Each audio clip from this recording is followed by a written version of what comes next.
to produce the work. So sometimes I'll go light on pencils and heavy, knowing that I'm going to give myself a lot of time with inks, and vice versa. Sometimes I'll go heavy on the pencils, knowing that all I'm going to do is switch off and just ink over my pencil lines. It's really weird. Well, me and Randy were saying earlier about Cy Barry, who did the Phantom. I saw an interview with him, and he used to leave a lot out because he was going to ink it later. There was no point in him drawing it because he knew where it was going to go. Also, well, you pencil it enough to see it in your head. That's what you do. Yeah. But also, if you're working well with an editor or a client, and they know that I'm just looking at like some of the very last pencils I did for Doctor Who Adventures, and I'd gotten, because I was at the end of a 2-year run, I'd gotten to the point where they didn't need to see like heavy duty pencils. Yes. And I can see just how light they are compared to the Batman pencils I did, that I've been doing, because I'm only sort of 6 issues in. So you can even when you're inking yourself, there's a difference depending on the output, what you're doing it for. Oh yeah, yep. Hey everybody, come on in. We see you out there. We know you're there. Hit the chat. Say hello. It's 5 a.m. where I am. It's mid-morning where Russ and Glenn are. We're here for Comics by Night. Doesn't feel like it. Still feels early in the morning or late in the afternoon? I don't know. I've got this awful bloody cold that I got this week.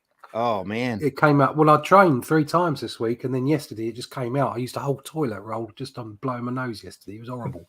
Yeesh. So sorry if I cough and splutter. I'll try to turn it off. But so I was up at 7 o'clock this morning because I couldn't sleep. So it feels like half the day's gone already, but at the same time, I'm deathly in requirement of coffee. So yeah, that's like what 1 hour time. So it's been up since 1 a.m. last 4 hours. So it's 11 where you're at now, right?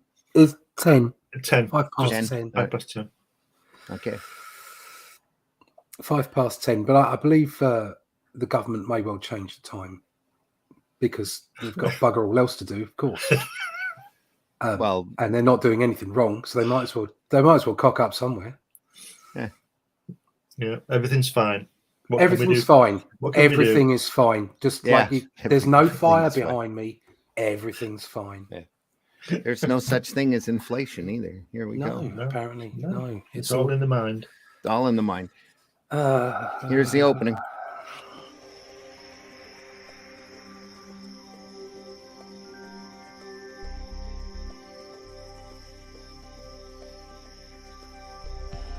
What was that? This is not a charade. We need total concentration. Now, once again, this time, with theory.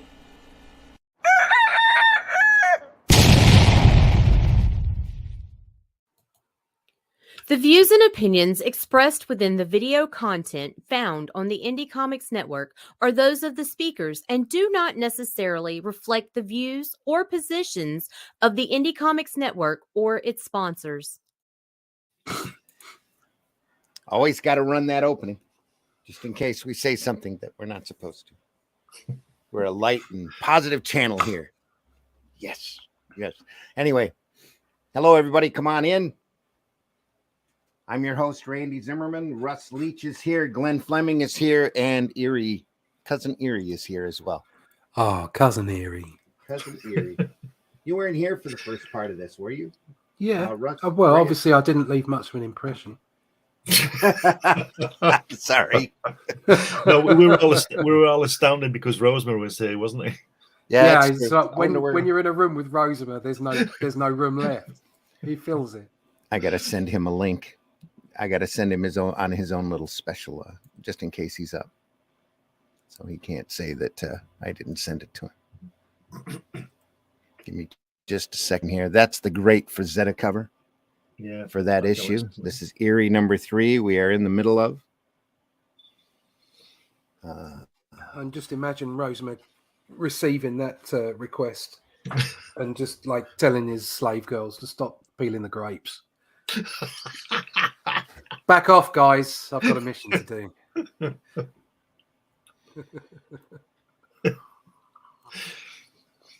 It's like Conan the Barbarian with an air tank on.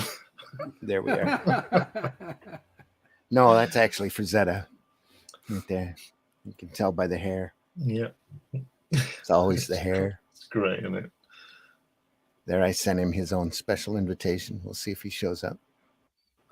Just those ribs down the ribbed muscles down the front of that fish man. Yeah. Just. It's fantastic, isn't it? I was flicking through some Frazetta black and whites last night, just inks and just sighing a lot. Yeah. It's all composition. Just great. The thing with Frazetta, from what I understand, is he treated inks the same way a lot of people do, or not inks, but paints. A lot of the ways a lot of people digitally color. He was on it for an hour, maybe an hour and a half, and he had it already set out in his head and just boom, just put it right on the canvas. It down. Wow. Yeah. That doesn't make me feel small and insignificant at all. Just like the skilled tradesman, you know. Just boom, there, it's there, you know. We're at a point here in Steve Ditko's career that he is. I think this is right as Spider-Man was running, right? Yeah, this is. I think this is 66, isn't it? So it might just be about to leave Spider-Man. Mm-hmm. So he's cooking on gas right now. Yeah. He's on it. He's on it like a car bonnet. And here he is unleashed. Look at that, solids and. I've said it before. Look at those fantastic folds. Steve Ditko does the best folds, especially that guy on the right-hand page where he's coming through the door, other side. Where your hand is there at the bottom. Yeah, and the panel at the bottom, the way that the trouser is draping off his hand in his pocket. Yeah. Yeah, that's superb. It's fantastic, isn't it? And how many lines are actually there? It's all about placement. Yeah, it's all solids. Yeah. All of the lines are in the background. That's all cross-hatching. Yeah. See that very first panel where the guy's coming into the office and he's got his feet on the desk. I wonder how many times in these pulp noir things that you know the I remember that Jack Nicholson film, the Two Jakes, where it starts off with his feet on the desk. Do you remember that? Oh yeah. And he's the private investigator. And I wonder how many of these old films that begin with that sequence where the feet are up on the desk and then peering over the newspaper. We have a combination of solid lines, cross-hatching working here. Yeah. Just amazing ink, mixed with the solids, of course. And the broken balustrade there. Yep, right there. All the wood grain in the front desk coming through radiator here on the side. See all that wood grain on that desk sets his coat, doesn't it? Yeah. Sets his coat out. No lines. Yeah, because there's no line around the outside of it. Again, you can see where Steranko may have been affected by that because he used to do that kind of thing all the time. Yeah, and like Frank Miller. Yeah, very much so. We were talking radiator. About Sin City earlier off the air. Yeah, it's fabulous, isn't it? Little mail slots here. Yeah. Just great. The focus on the key, the room key, and pointing at it. Just beautifully done. Cheating, massively cheating as well. Like he's hanging in midair. He's moved the wall, hasn't he? Isn't that good? Yeah.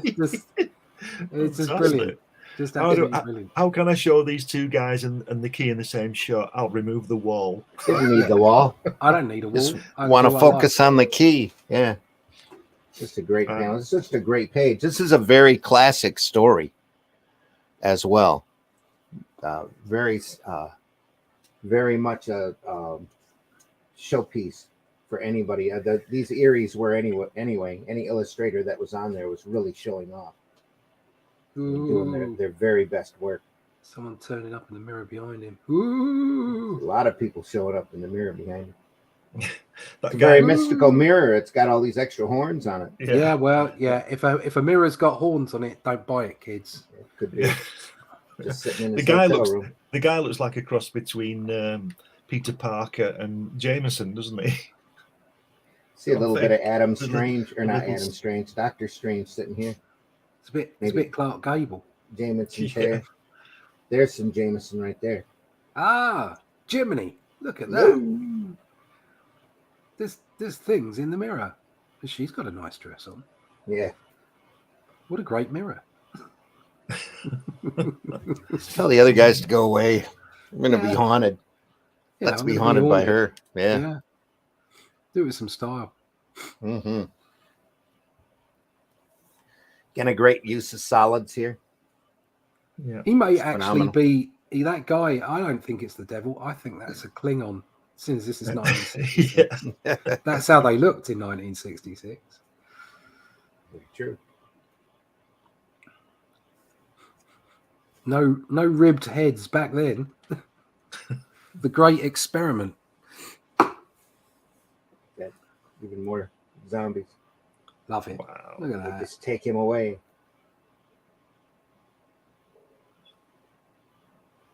Oh no, I've looked in the mirror and I'm dead. A lot of the good Lord look. There. Yeah. That's great. That It is. I love that. The way he's reflected in the mirror there. So he's now on the other side of the mirror, Yeah. Yeah. and he's dead in the real world. And so he's presumably he's waiting for those people to come back. And look at how wildly he goes in his perspective here on the last page. Yeah. Just down, That's down, just- and then boom. Yeah. Incredibly eerie. Yeah. That's what it's there for. Isn't that great? Love it. And then your Jack Davis cut in here at the bottom. Just save a couple inches at the bottom of the page, Steve, so that we can kick it into the next one. Oh, okay. As you say, picked a hard way to skip out on the hotel bill. Yeah. At least he got to sleep permanently. This is like his Charlton work, only turned up about 5 notches. You know, Gaffer. just great stuff. Body there on the bed. And then we turn the page. Ooh. Master Antonio. Look at this. Again, the lighting. Beautiful line work. Yeah. Just Yeah. something that you look right the way through on all this. It's all about the lighting. It makes it all these stories. Every one of these artists has been, I think, bar one, has been incredible with the lighting. Again, you're It's like- working in black and white too, so you get to play like Yeah. that. Yeah, You don't have like to a- worry about somebody's coloring it. Just It's like a Bernie Wrightson page, isn't it?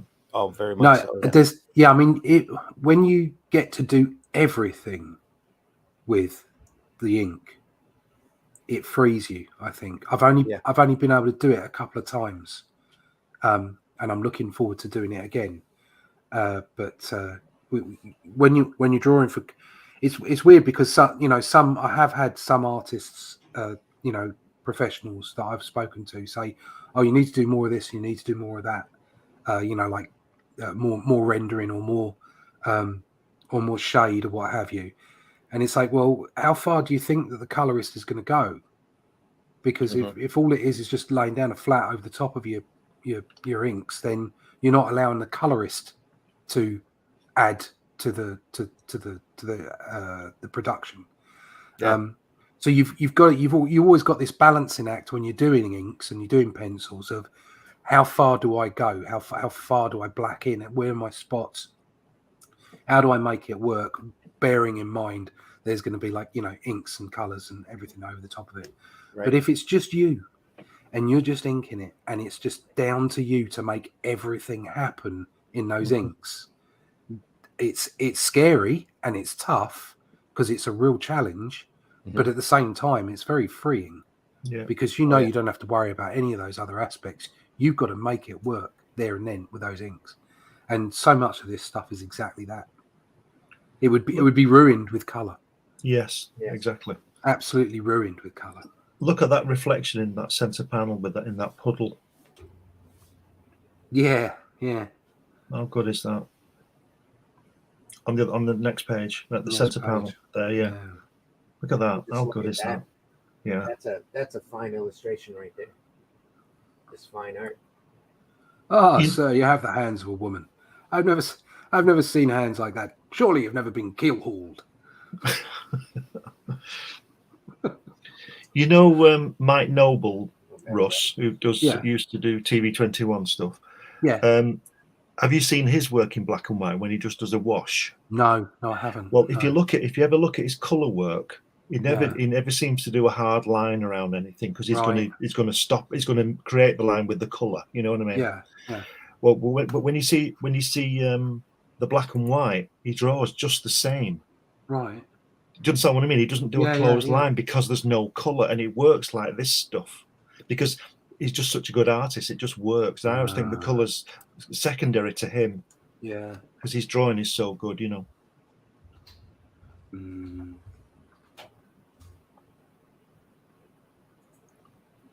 They like drawing people pinned down on tables, don't they, in this book? Well, they're using a lot of the old Universal monster motifs too, you know. Yeah, getting Frankenstein vibes from those James Whale pictures. Very much so. Look at that. Look at that. This is See that page there where he's lying from the aerial shot where he's lying down, the last panel. He shouldn't be saying now it's working. He should be going, it's alive, it's alive. Whoa! And look at that Quasimodo on the left, or whoever it is. The way his shirt's just open with the light. Bottom last panel. That one, yeah. Look at his shirt there. The way it's just nothing in there, just creating that shape. No sense. Again, using the fine line in the background to create the edge without having to draw a. So what I've been doing recently is I've been, obviously I've been out on my journey looking at Bronze Age stuff, and like there's you can lay down some lovely thick lines and some outlines and then hatch it and do whatever you want to do. Going on a completely different course now, and looking at this kind of stuff is a real inspiration. Yeah. Oh yeah. And a lesson. Yeah. When I started reading comics, it was just past the apex for Warren magazines, and the 70s and 80s magazines that Marvel was doing were raging. And when I started my career with Arrow Comics, it was in black and white. It was just natural for me because I had grown up reading this kind of stuff. The underground material, Cerebus was running really big. ElfQuest was starting up, so doing black stuff in black and white. We missed color, but we also priced out what it would take to put the book in color. Yeah, and it was like, nope, black and white. So. I've just seen some Mike Noble black and white stuff. Fantastic. Yeah. Fabulous. Fantastic. Oh yeah. Somebody else to look at.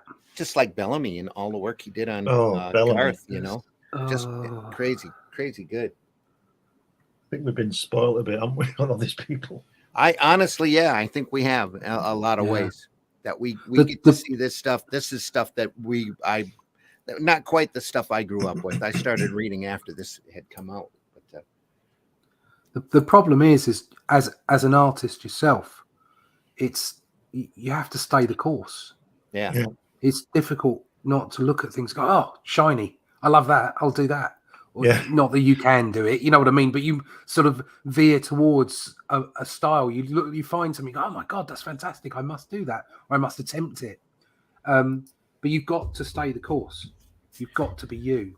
You've just got to use these as inspirations. Oh yeah, and see how people, our previous generations of literally masters have used techniques in order to make things work. Now, I'm not sure whatever happened to this artist, but you look at the as far as his career goes. But you look at this. There's Ditko in this. There's Wood sitting here. There's all sorts of influence working here. Loads of stuff. So whether they pulled it from him or he pulled it from them, it's hard to say. I'll have to do some research into the artist. Well, again, when you're looking back at the start, they were all working off each other. Oh yeah, weren't they? There was a healthy competition. Yeah. I'm sure they were looking at what each other were doing in the last issues or so, and going, I can do better than that. What's the guy called who did Young Frankenstein? Mel Brooks. Mel Brooks, that's it. But if you look on the previous page, the guy's going to fix this guy's hump, and he does that in Young Frankenstein. He says to him, doesn't he, I can mend your hump, and he says, what hump? You look in the middle panel there. the middle panel, where he's pointing to the single guy there. It says, "I promise to fix it so your hump never bothers you again, Otto." Oh, yeah, and I just he's in wonder- the silhouetted. I just wonder if Mel Brooks saw that, because like he puts it in that film because he says what hump, doesn't he? He doesn't know it's there, does he? Because it's on hard his to say. back. Wow. Yeah, Just a thought. a lot of that comedy was also done at the spur of the moment. So a lot of that Mel Brooks stuff was, he just had such a great crew working with him that they were bouncing off of each other all the time, off a script. Let's look at that great stuff. And again, a great Jack Davis, cousin Ernie there at the end. Monster turns on him. It's very Wow. wood here. Very wood here. Very Ditko, I think. Yeah, right there. Ditko, yeah. Just a lot of that. Look at that. The Quasimodo there. It's just beautifully done. On to the next one. Under the Skin. Joe Orlando. It's a little bit looser than the stuff that we saw before last week of Joe's. Yeah. It's a little bit more cartoony. Yeah, that bottom panel there was creating a. Yeah. Yeah. A lot more stylized, not quite as technical in places. Maybe it was done on a deadline. I don't know. It looks a lot looser, though. That's a great face. There's James Mason right there. At least it looks like it to me. Yeah. Spare me your human platitudes. Wow. Bloody humans. And that was probably written by Goodwin. It is, yeah. Yeah.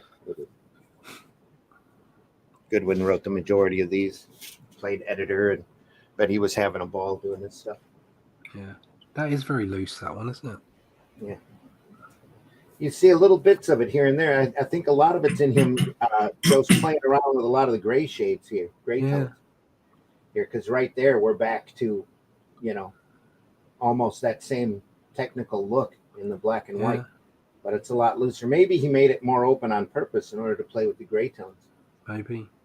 There's a little bit of great gray tones into that sound effect, that walk. They're written like Twilight Zone, aren't they? In the way that they've got 5 pages to tell a story, so they go right into it and then they come right out of it. There's no all of this no messing about, Yeah, all of this is structured off of Feldstein and Gaines's EC material.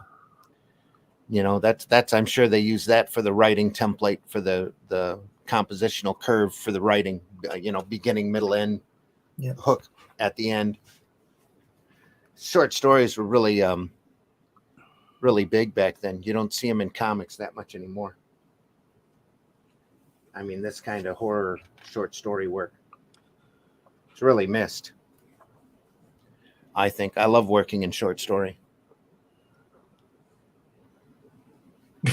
Well, what do you think? Face wide open.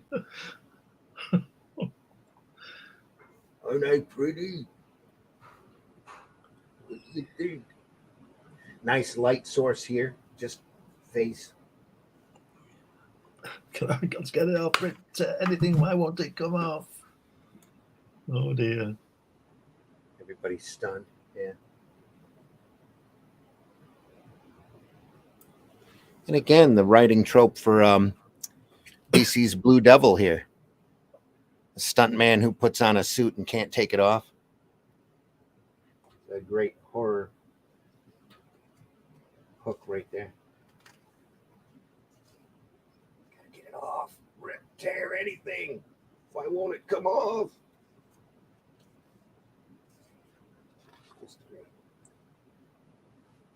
Oh, Lord. Look at that. Ripped all the skin from his face. It won't come off. It won't come off. Yeah. Something, get it done. Early warning for plastic surgery there. Yeah. Do something. Get a doctor. Get a straitjacket. Anything. Quick.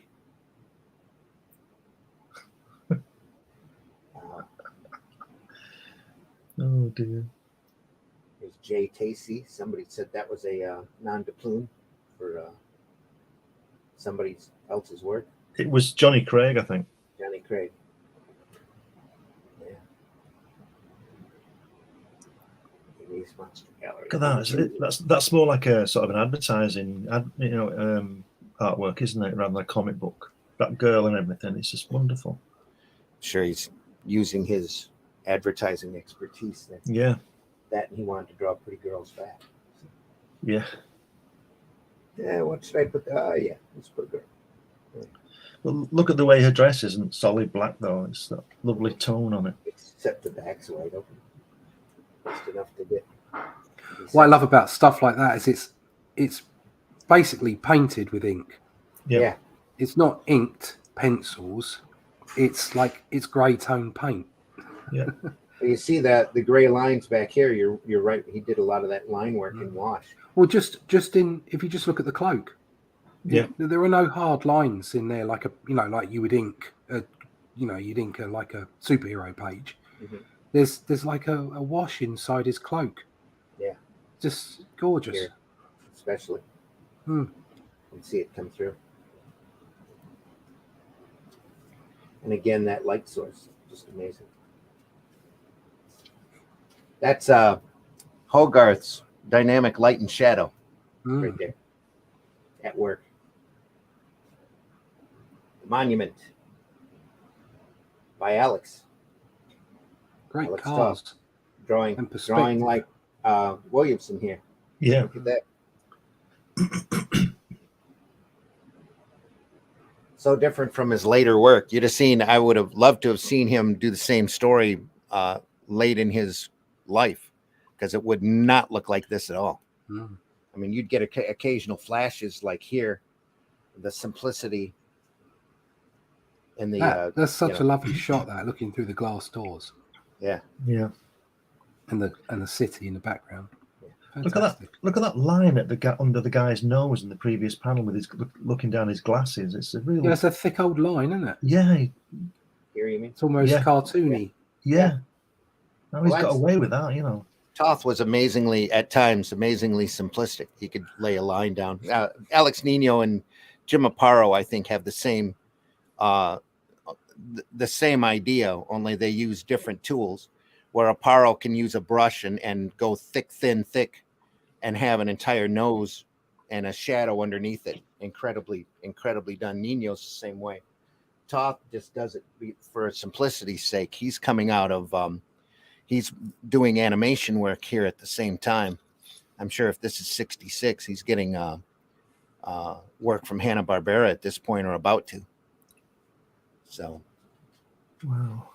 That's when he strips everything down, because he not only, in order for the animators to draw it quickly, but because he has no respects, as he calls it, for the monkeys in the room that are drawing after he lays down the storyboards. Says it's all drawn by monkeys on a salary.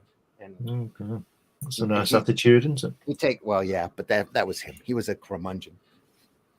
You should read some of his letters. He never typed. He always hand wrote his letters. It's just amazing. You can see the emotion right there. These MFers are screwing me around and all of this stuff.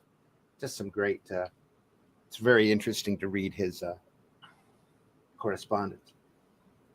But this is before he really started stripping back, and he went and you see in the late 60s, you don't see this at all. This is Williamson. Working here, just beautiful line work, total advertising work or storyboard work at work here, or comic strip work, which I'm sure he did some. Where now, later in his career, you look at Bravo for Adventure, it's beautiful, but it's incredibly simplistic, almost deceivingly simplistic. I just want to say that the first panel, the introduction panel there, with the title, it looks like a really dated mid-60s Life magazine advert kind of illustration, doesn't it? Same here. This looks like Secret Agent Corrigan or Agent X9. Comic strip work. Like I said, it used to be this beautiful and this fine detail. Modesty Blaze would you see a lot of the inking technique here. That you would see in a Modesty Blaze, and that's really not the way Toth ended up. And at the end, he ended up lettering all of his own stuff. And I'm going to say, did he letter that? Because it looks. Everything gave it its own look. No, I'm not sure if he lettered likes that or not. It doesn't look like his stuff, though. Likes to leave a lot of space around the lettering. Yeah. You can see he's designing it Yeah. Well, he might have It's not designed just that crap. knowing some dialogue was going there and here. Well, I think if you look at everything and the amount of space there is around Yeah. the lettering, it's a conscious design Yeah. decision I agree. to make it have that open feel within the lettering. Yeah, I think you're right, Russ, because a lot of letterers seem to go tight on the balloons, don't Yeah, they? And it doesn't just work fill with up. Yeah, but especially the boxes. Right. With and the way that they've got the caps at the start and it's a really the way the boxes are done are really European style, like Mobius does boxes like that. Yeah, oh yeah, that's a definite design decision. Yeah, and again, this almost looks more Adams than it does Alex Toth. And there you can see the composition is very much Toth. This is such a great perspective here. He's throwing the artwork across the table. It's beautifully done. Been there.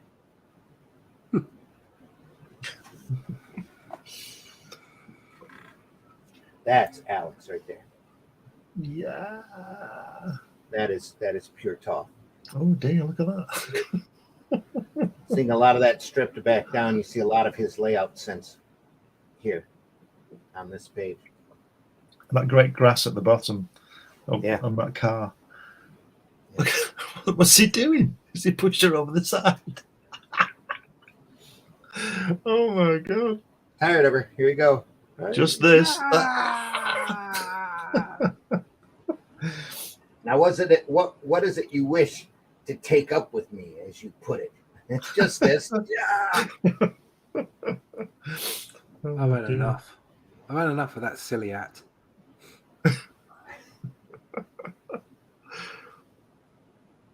I love the way the violence is very sort of casual, isn't it? You know, it's like he's just no. What do you want me? You know, why are you pushing me towards the window? Well, I'm just going to put the kettle on, type of thing. You know what I mean? That same kind of. There's no. It's just casual. It's just casual. The violence is as if it's nothing. You know, like putting the kettle on or something like that. It's just brilliant. Also, this is the time of Hitchcock too. Hitchcock's going really big on TV and in movies.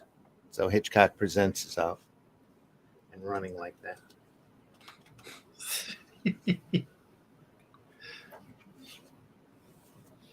Here we're getting into them solids that Toth is known for. Here, just beautiful. We're getting into Sin City now. And it's like the farther along the story goes, the looser he becomes. This is a lot more like the what I would recognize as Alex's work. Here, I mean, just it's beautifully done, and I don't mean that despairingly at all, but it's just great to see. I've got a lot of examples of Toth that we should go over. I've got a great book of his cartoons that he did for Cartoons magazine, Cartoons and Drag Tunes, and that's just amazing, cartoony, just solid stuff, just beautiful work. He's just kicking that out to make a little bit of money on the side. No. Shapum. That's the start of the song, surely. Yeah. Life is just a dream. Shapum. What's that other one? The Monty Python one. Always look on the bright side of life. Shipum. Well, somebody's killing you with a rotary pen. Yeah. Oh, wow. Gene Colan. Gene Colan. Oh, look at this. Making himself. Straight away. Look at that. Laying in the... laying in greys. Laying in the ink wash greys. The beautiful perspective shot. We'll throw a skull. This must be the story that the cover's about. Full fathom fright. Yeah. Do you know what? Last week I said of Colon that I said that it was organic. Yeah. I'm gonna readdress that. It was dreamlike. Mm-hmm. His style is dreamlike. It's just it moves, doesn't it? Yeah, it's almost like it moves in front of your face, and it's ghostly. Just amazing. Well, for me, he's one of those artists that Stan really used, that had his own individual look, his own individual feel, You could Yeah. just look at that page and you know it's Colon. You knew it immediately. As Yeah, soon as it came up, I immediately. knew it was Colon. Yeah. Is that guy at the top left page Frank Sinatra? Could be. No, that's cousin. What's it? And again, you're seeing their advertising background come through there. Yeah. Maybe a little bit of strip work at the same time. Look at the sign on the wall. Shock therapy. Yeah, that way. Shock Yeah, it's therapy that way. That way. Don't go that way. That's the shock therapy. Oh my god. And again, that perspective is just amazing. Fathom fright. Full fathom fright. Pure Gene Colan here. It's great stuff. Every angle. Oh dear. Not a straight on shot in the bunch. Moving all over the place. Yeah, it's great, isn't it? It jars you, doesn't it? It makes you. It's another way of just telling the story on it. It's great. It's just great. Wow.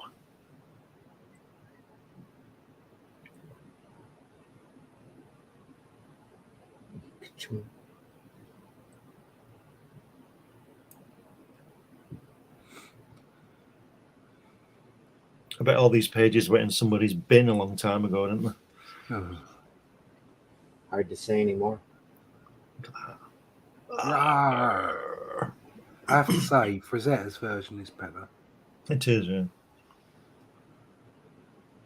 But it's great to see Colin doing washes and inking his own, isn't it? Yeah, yeah. I don't know if they even saw each other's work when he did this. He might not. No, I just meant the monster. The monster. Yeah. Yeah, I prefer the monster, Frazetta's monster. Some alligator monster. It looks more fishy. Yeah.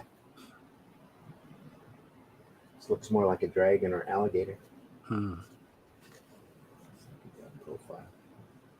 Although Not straight on, the but down. whole point is if he's been given the story, and one of the points of the story is the monster grabbing his arm as he is there, then he'd need a longer jaw. That's true. Yeah. And so that would have led to maybe the way that he'd drawn it with a slightly larger jaw, which means he couldn't have drawn it in the way that Frazetta drew it. They would have both had different briefs, no doubt. There must have been some collaboration because the monster could have been totally different, and it's not. So somebody must have drawn it first. Well, I would imagine they didn't pay Frazetta a whole lot for those covers at the time. There was probably just a bunch of stuff that he had done, and they might have fashioned a story around it. But I can just imagine getting given, like, Frazetta would have been briefed, okay? Yeah. And these are the stories you can use. We'd prefer you to do this one. It's a diver, and like a fish creature. And here's the first couple of pages of script, maybe. And you go, all right, yeah, I'll do that.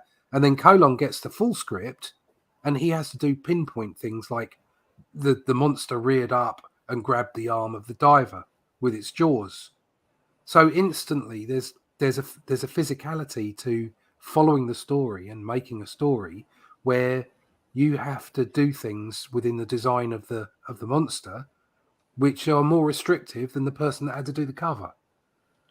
It's true. Plus, that what more than likely happened is Frazetta walked into the Warren offices with a portfolio of different paintings already done. Maybe, yeah. And Warren went through and picked and chose what he was going to use for what, and told Archie one of them's got a diver with a sea monster on it. Yeah, make a story. Yeah. Story. Yeah. And then Colin would never have ever seen it anyway. No. And would have been given the story and had to adhere to that story, yeah. Right, and he created the... But the point being is that the two artists would have come from different starting points. Right. Yeah. Well, there's kind of a superhero face there.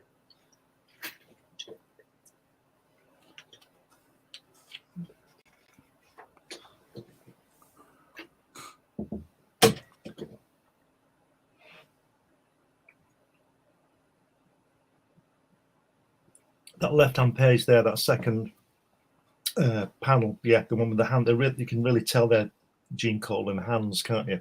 Yeah. You know, it's a monster here.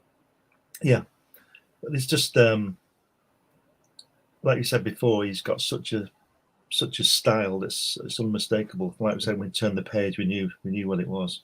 Yeah, it's great, isn't it? This is right before Daredevil, I would imagine. He took on Right. Daredevil at issue 2022, somewhere in there. I never liked his Daredevil, to tell you the truth. I had a problem with I think it was like, although I never got this, that it was like the Kirby shock, so to speak. You know, you've said, Randy, and I think you said, Russ, that you didn't sort of get Kirby straight away. Yeah, I was the same with Gene Colan. It was too. It wasn't comic book art. Mm-hmm. But I obviously learned to love it and everything. But at the time, I remember thinking I wasn't happy with his Daredevil work. But I think that might have been born from the fact that I don't think they found a good inker for him for years. No. Well, it's hard to get somebody that pencils like this. Yeah. Well, I think they said he was always a problem with his gray tones.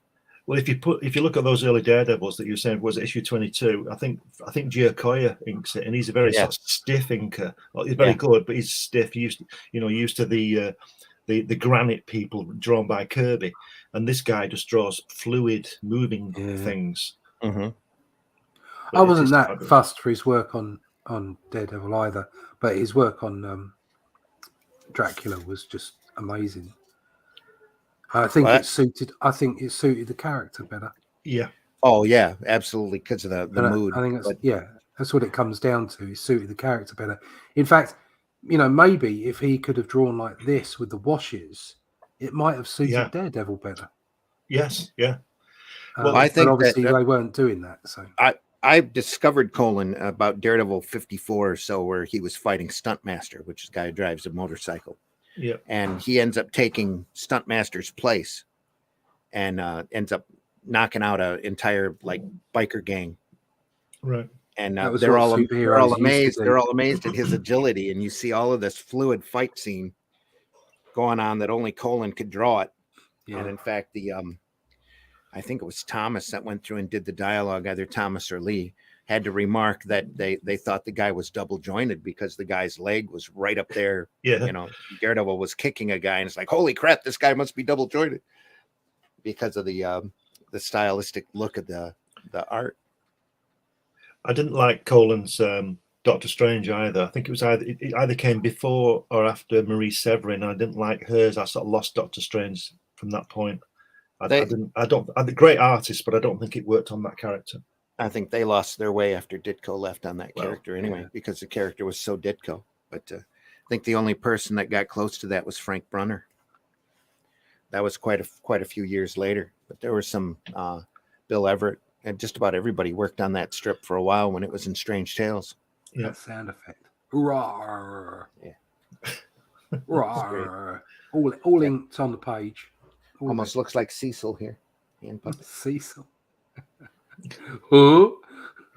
I'm coming, B-boy.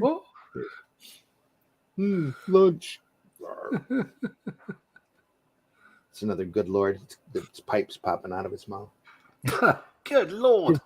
Good Lord. The monster's going to get him. Grar. The monster ended up being a good guy. Probably.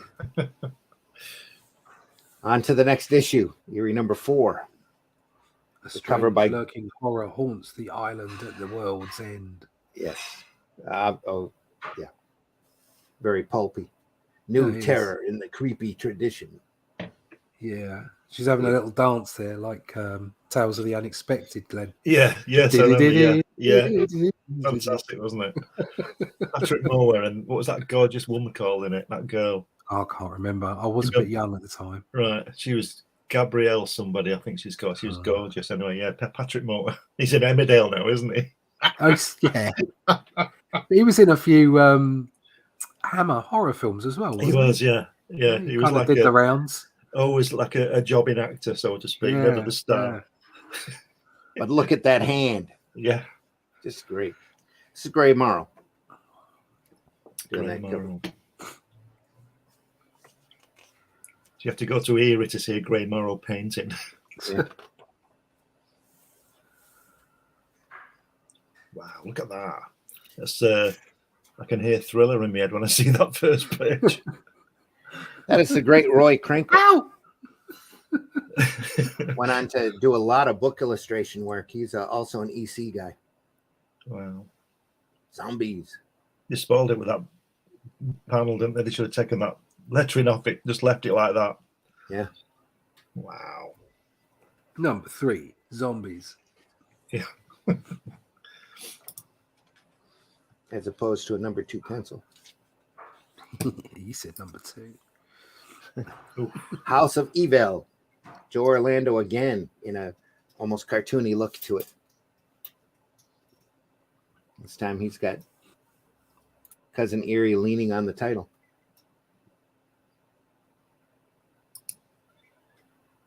Wow. It's like an Eisner thing with the lettering being part of the drawing, you know. Oh yeah, yep.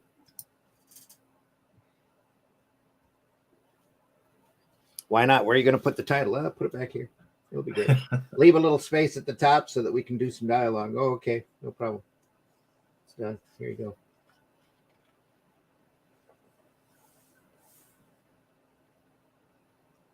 It's great old stuff. Lots of solids there. A little bit of line work in the front, and then everything just drops right off with the line work back. That's behind. very strange lettering. Richard, where are you, boy? Richard, did he get his kids to do that? It looked like bubble lettering. Well, we saw that back in the previous issue. They did a little bit of that, just a touch of it. That's weird. Whoever was lettering there, it's a nice looking sheer rash here. Yeah, and the Garu's good. Gotta love a Garu. Yeah. And a Karash. Oh yeah. It's old haunted house. You got to watch them falling shutters.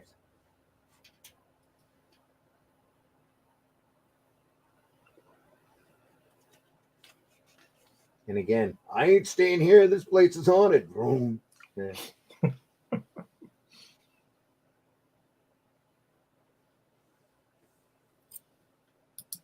Lots of fun. Very open here, quite a different feel from the EC material. Where they would catch everything already lettered. It's a lot less rigid. Built in 1790 by the Japes family, a barbarous clan of maniacs who pillaged the countryside, committed unspeakable acts on neighbours and unsuspecting travellers. Oh dear. Is that a mother box there in the centre of that page? Right here, almost. But they On the always side. threw such Writing nice desk. parties. Oh, here, that's a recording. Yeah, I know. Real, You're missing the humour, Randy. state of the art. Mate, it's a British thing. Don't worry about it. Is that what it is? Look at that bottom left. It's a real Steranko guy, that isn't it? Yeah. Left on page, bottom panel, bottom left, the other side. Mm. Yeah, Really yeah. Steranko. A lot of Nice harsh hat. light. Yeah.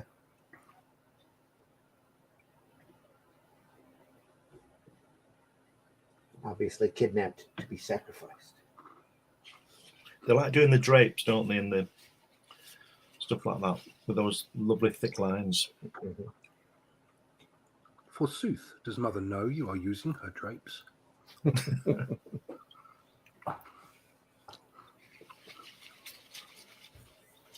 Got to have something to absorb the blood.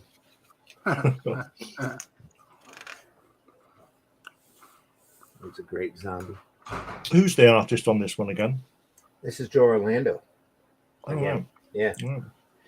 Again, Nice, He started out in the earlier issues that we looked at very much like Al Williamson, and now he's yeah, it's getting changed. Yeah, it's looser changed. and cartoonier as he goes along. Yeah. I like the angle on that panel. Who's coming Right through here, the I love- door? Yeah, Great. through the door. Who's coming here? through the door on the right hand side. Oh. Yeah. Ah. On the floor. And then in classic B movie, he puts his arms up in the air. Rawr! Yeah. And that panel there underneath that one is very Steranko again with those folds on that coat. Here's roaring monster coming at you. Here, have a chair. Schlop. Have it. Plop, should say. Eat chair, monster. What a great action. I don't know why it warranted a sploop. Splop. Obviously, something wet happened when he hit him. Must have been. My brother, Richard, you killed my brother. It's a great series of panels here. Foot, hand, hand. It was you what done that awful lettering. I'm going to hit you with this chair. Tension mounts. The monster approaches, walks to the door. He let him in. It's his fault. Should have shut the door.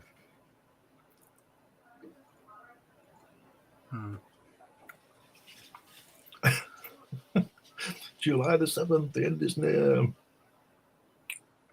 Very quick panel, a very quick page here, it looks like. Over the shoulder. No, he's melting now. Mm. I'm And melting. now he's melting. Oh, that was his brother. Oh no, how sad. Before Before the rot. Yeah. It's all at the same time. Before the rot of their evil consumes him, Yeah. as it did this house and everything to come in contact with it. I like that they just leave these things open. It's just like man goes to the house, meets monster, gets told he's doomed. End of story. It's great. I just love it. Yeah, and And I love, rots. Yeah. I love the cousin at the end when it's an ending that grows on you. Oh well, enough of this rot. Ah. Mold your mind with the next bit of gory stuff. That comes off of the EC. Yeah, it just make it funny, Host. don't they, at the end? Oh, yeah. Also, the old radio programs back in the day, Lights Out and Inner Sanctum, did the same thing. They'd have a horror host that would always crack jokes at the end and make light of the situation. I bet none of these Exactly like guys this. would ever have believed that they'd have been collected into books.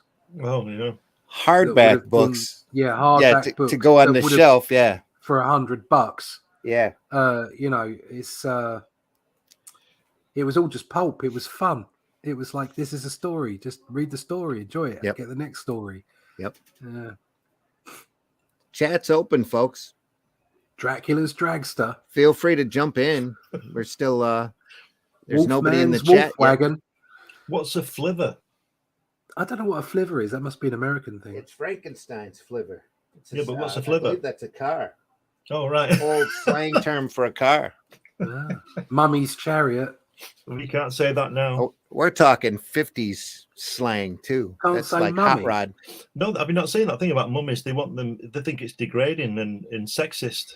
We can't call them mummies. I've got some choice words. They're mummies. Get You don't want to insult the dead people. You know, Yeah, like even they've though been we've dead for used 9 that, million years. You know. used that term for centuries, but not now. I don't give a shit. I'll call them what Yeah. I like. If you don't like it, don't listen.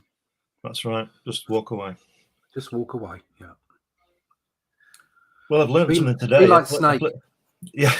Yeah. Be like Snake Plissken. Just walk away. Just walk away. Yeah. Early Dragula here. I've learned Dracula. something today. I've learned what That's a flivver is. That's a Flivver, Rob Zombie. That's a Rob Zombie. It just I have shows you. learned something new. It just shows you that comics can educate you. Yeah. Flivver. A flivver. Wow. Let me look it up here. What a bizarre thing. 98 cents. Yeah. Flivver is a cheap car or aircraft, specifically one in bad condition. Right. That's the definition according to Google. They're the kind of so you'd get a flivver when you were a young person because you couldn't afford a decent car. Right. Well, that fits in with Mummy's Chariot, Wolfman's Yeah. Wolf Wagon. I love the Dracula's Wolf Wagon. Dragster, I don't know why he's Frankenstein's sitting Flivver. in it. These four things are like something you'd get in Mad magazine. Yes, Yeah. they are, aren't they? Yeah. Very much like a Ratfink illustration. You know, the Ratfink was a big artist over here who drew the dragster guys with the bent car with the big stick shift, the guy hanging out of it. I don't know that. You might not be familiar with that work. It's very Very American. very 50s, 60s, very American. Yeah. It's like that that painting that I did for Flint Comics with the shop rat hanging out of the car holding the big stick shift. If you've seen that, I might have that. Nothing like a big stick shift. Not in America. Yeah. Like that right there. Oh, right. Yeah.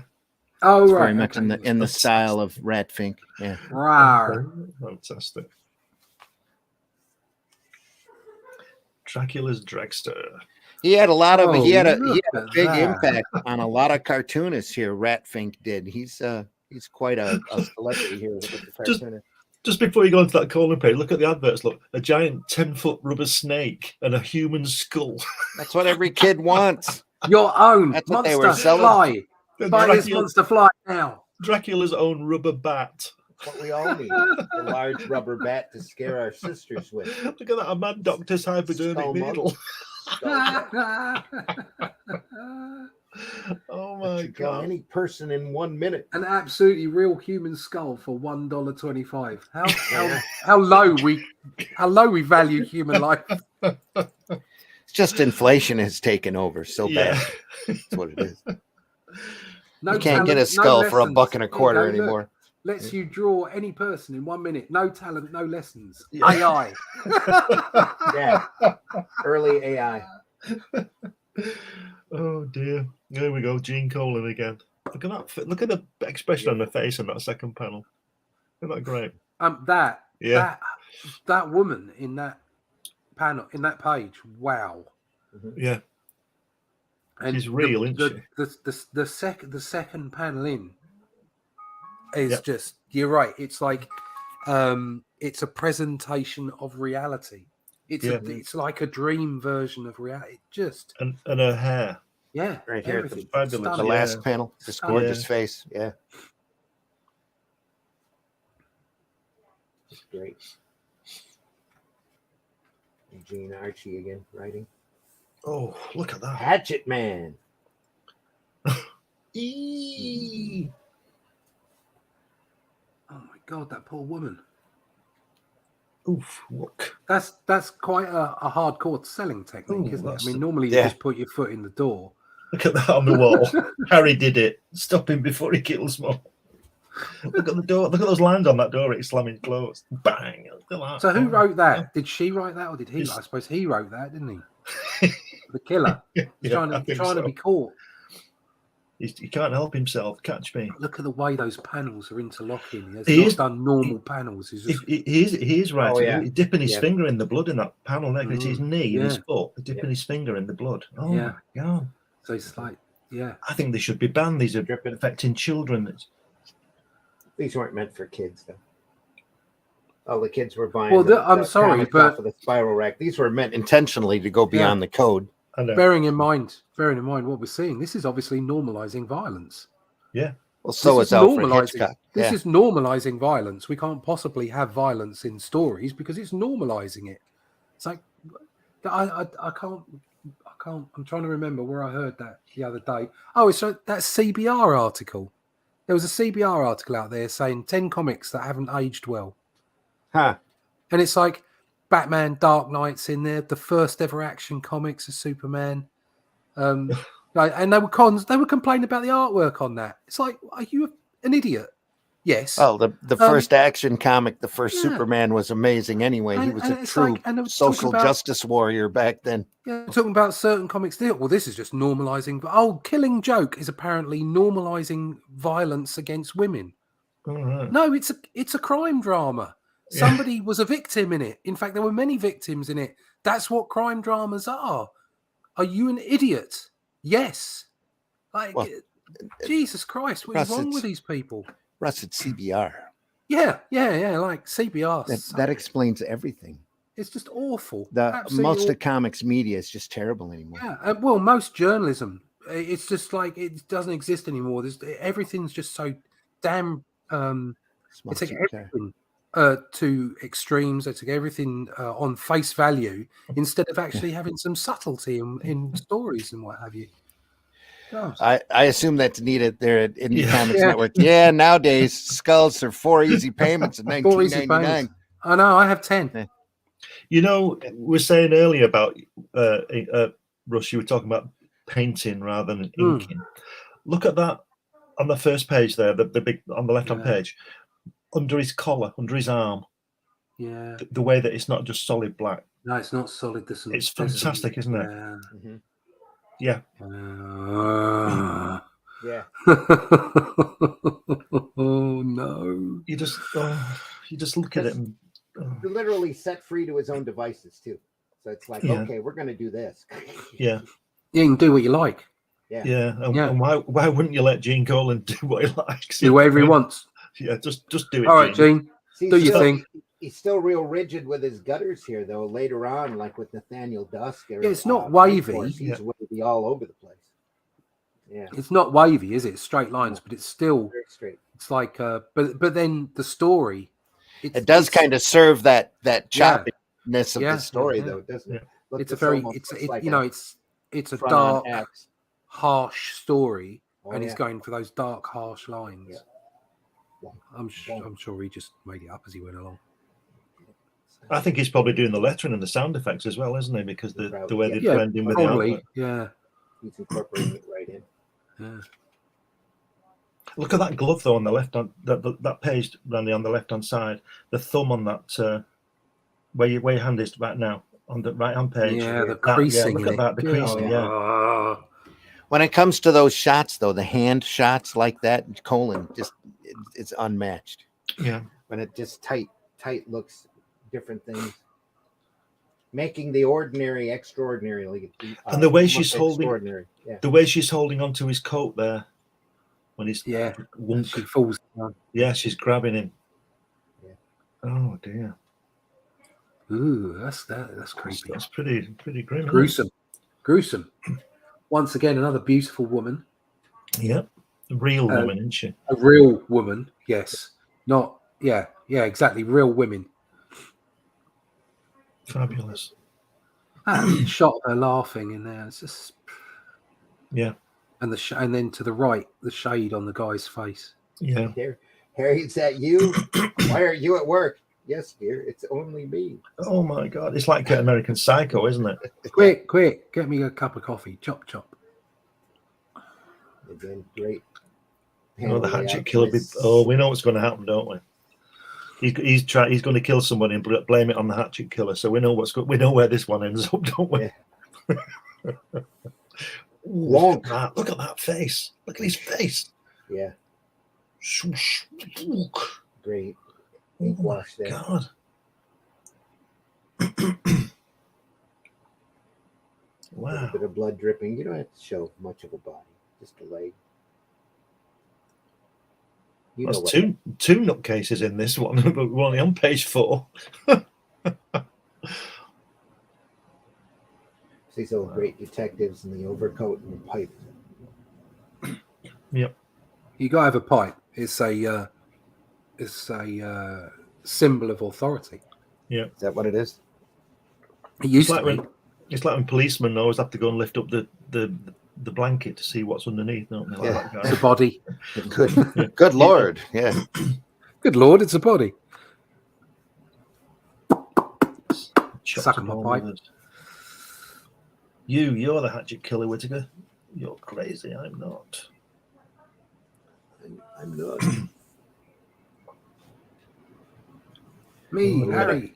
I'll Almost kill looks 'em like all. Paul Newman there for a minute. So he did. He turned bonkers. Yeah. It was him. Harvey Whittaker, afraid of Phyllis.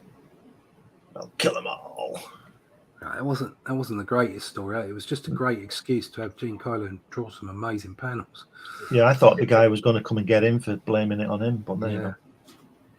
Harvey tried to write on the wall. Maybe it would have been. He had more than 5 Yeah. pages. It could have been a bit more in depth. But Yeah. Look at that spelling there. All right. Take him away. all right, take them away. Boy. Oh, right. Harvey. So yeah, I think the monster stuff is better served in the 5 pages. Yeah.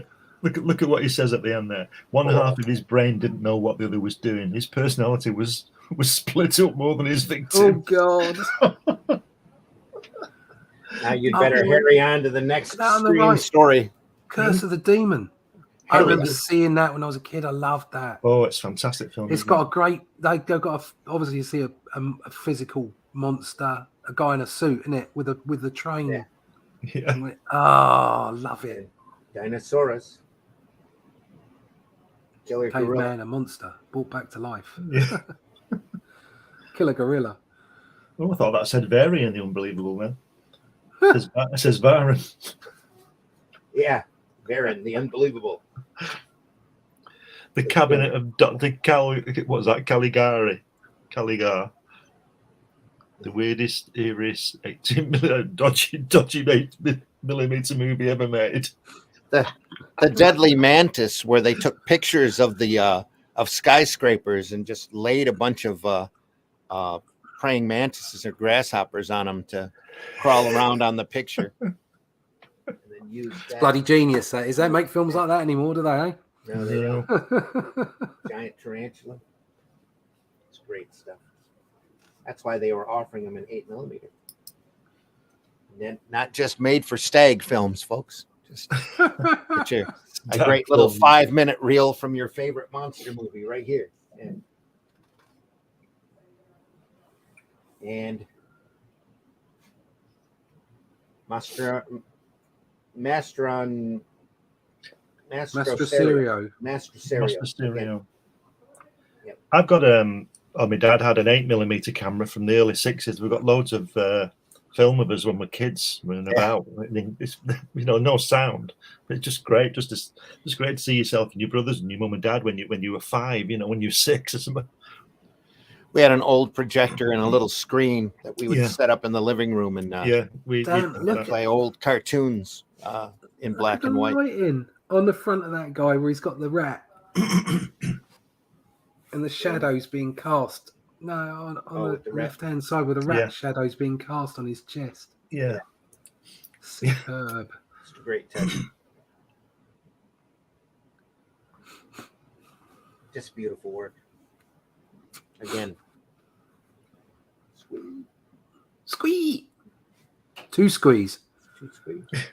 That's unfortunate for that rat. Instead of doing a big lab background, just do a little bit of shadow here because all of the actions happen right there. Yeah, there's no need for it. Yeah. Why? Although that's a very dark for a lab. It is. Yeah, it is. Yeah. Intense lighting. It's obviously an evil lab. Ooh, look at that! The way he's jabbing that poor little rat. Yeah, the poor thing. Is that going to come back as the monster? Who knows? It is called Gnawing Fear. Gnawing so I Fear. It does. Yeah. Quick, turn the page. I'm interested. I want Ratty to come back. The evil Come on, scientist. Ratty. Now the eeriness of it all. Oh, Floating look, heads. Floating heads. God, I love floating heads. There's a hole. Look, there's a hole in the cellar. Yeah. Look at that where middle Ratty's panel. gone. Look at that middle panel. It's really Ditko the way he got that black, white with that guy sitting down. Yeah. Good Lord. Dr. Han. Where's Dr. Han? Slash He's been to taken by Ratty. Blood all over. Where's Dr. Han? Tales of the Riverbank, Russ. Yeah, Tales of the Riverbank. It's Ratty. Let's all climb in this Jeep. Yeah. A tunnel. Cramped, but whoever carried off Dr. Han used it, so can I. Slashed to ribbons, blood all over. But where's Dr. Han? Brilliant. Maniac on the loose. I don't want to bother with rats also. Lovely light there from the flashlight. That's just amazing. All line work here. Just beautifully done. Yeah. I'm taking notes. Yeah. I just think he didn't want to render the wall, so he... No, he just did it in black. made it black. Could be too. This one's a 7-pager. Oh, well, he's a Spanish artist. They're getting the most out of him, you see. Yeah. No. I'll have to do some research on this guy because he's probably a non de plume for somebody else, just like Tacy. Look at that left-hand page, middle panel at the bottom. Shot scattered. Blam.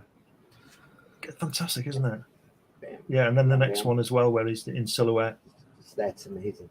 That's fantastic, isn't it? multiple holes. Yeah. Come on, turn it. Let's see the rat. There's got to be a big rat. It's got to be a big rat. Nope. Vermin, A lot of little vermin. rats. Bam, bam, bam, bam, Not bam. just like A a lot of rat little rats. in a trap. Oh, We they know come a in song now. about that. Oh, yeah. Blam, blam, Oh, blam. Bob. Vermin, filthy, rotten vermin. You're in a rat trap, Billy, and you've been Yeah. caught.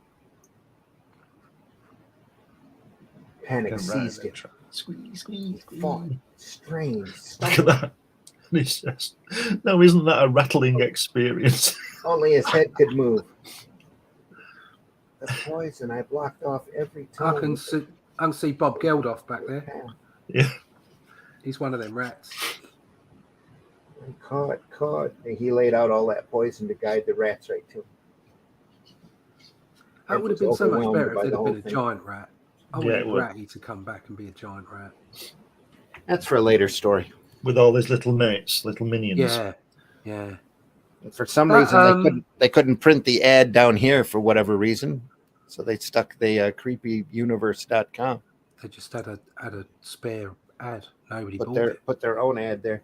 I didn't know they had visit creepyuniverse.com in 1966. No. They didn't. I know. Yeah, they did a rat. Wasn't it? Was it an Edgar Allan Poe story, or was it a?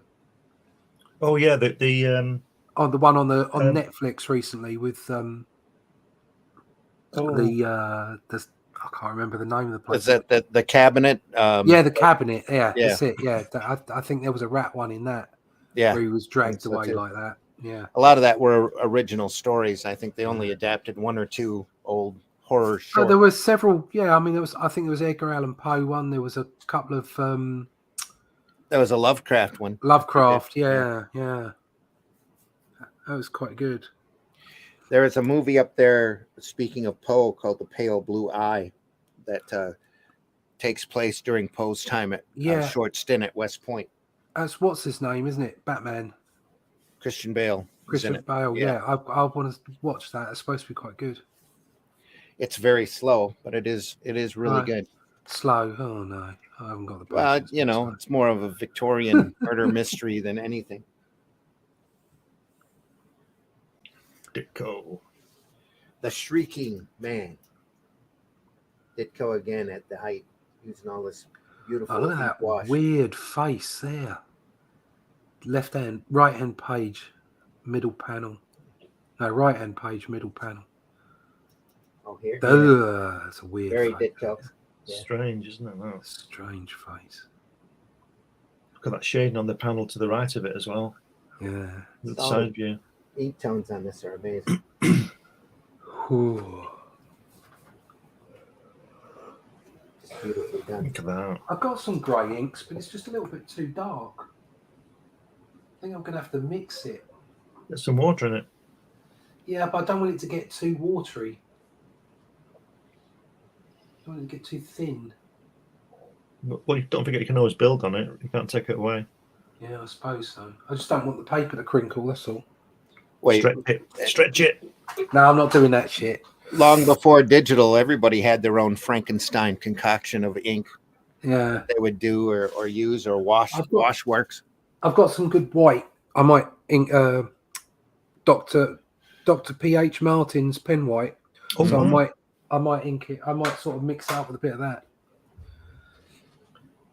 You see what he's banging on the wall in the first panel, the very first panel?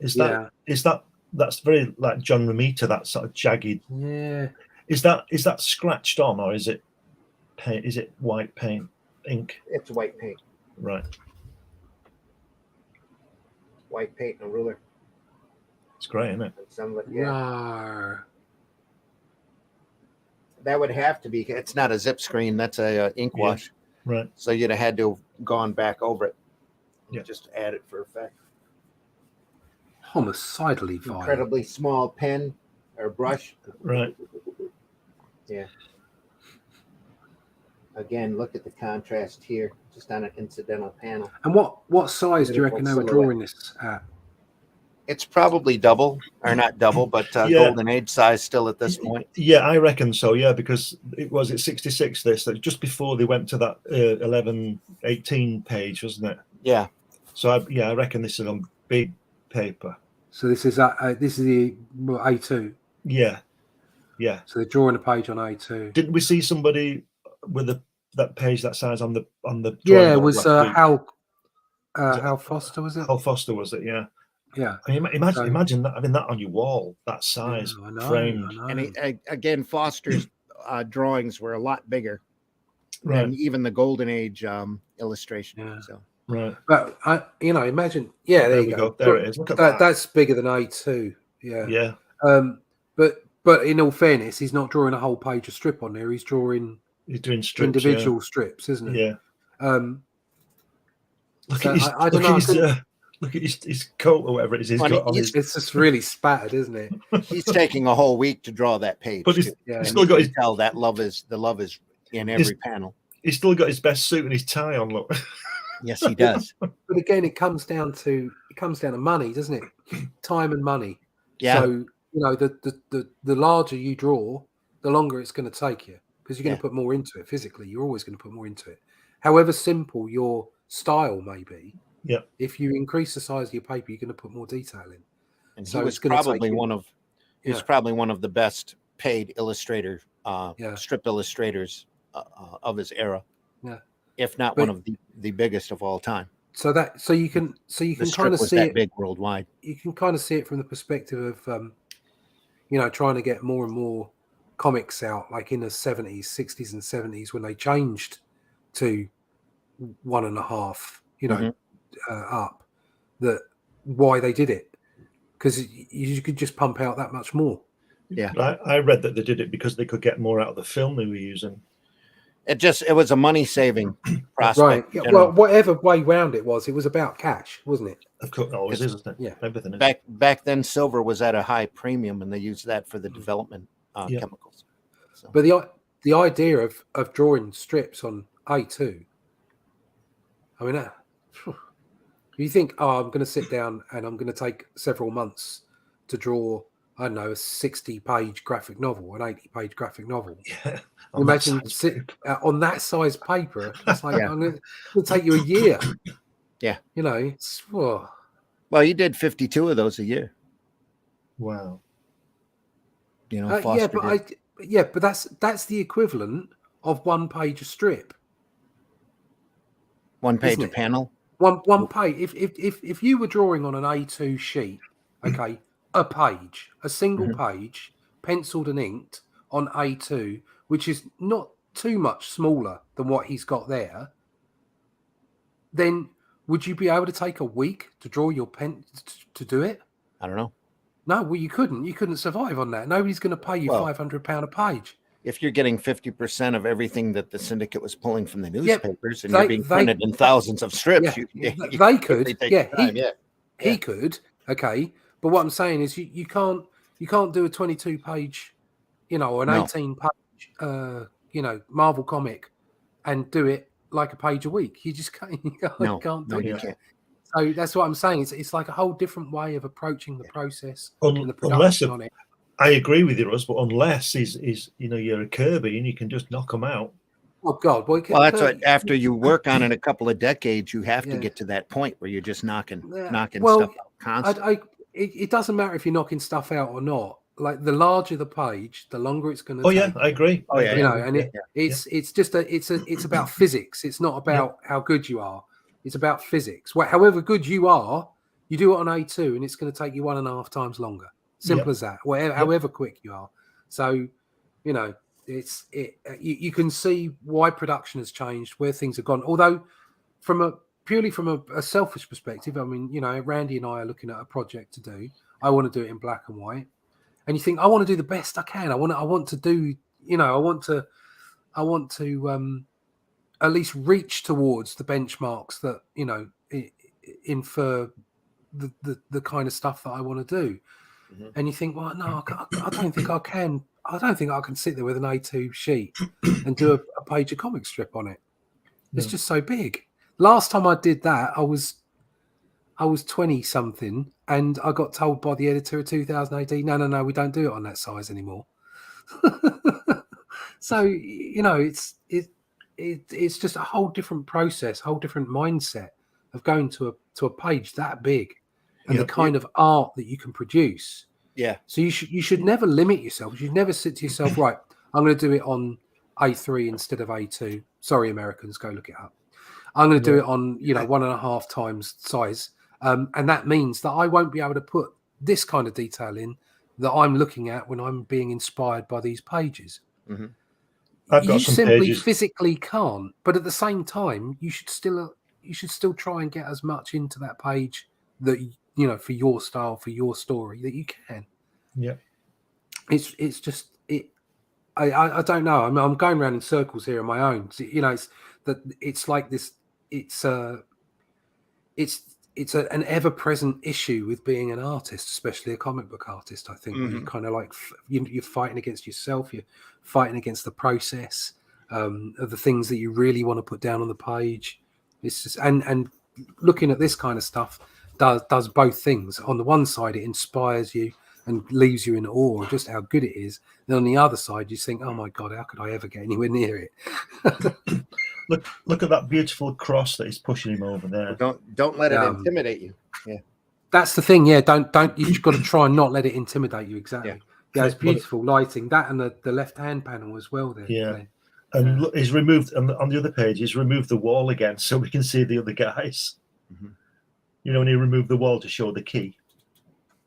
Right. Oh yeah. He's removed the wall because the guys in the bottom right, bottom right, the guys in the doorway, and he's removed the wall so we can see the guy he's talking to instead of just having the bubble going out the door.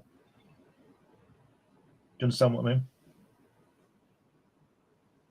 No. Down here, you mean? Yeah. Yeah. He's removed the wall so we can see the guy. Yep. I was just looking at that great face. Almost maniacal. And then here, just great stuff.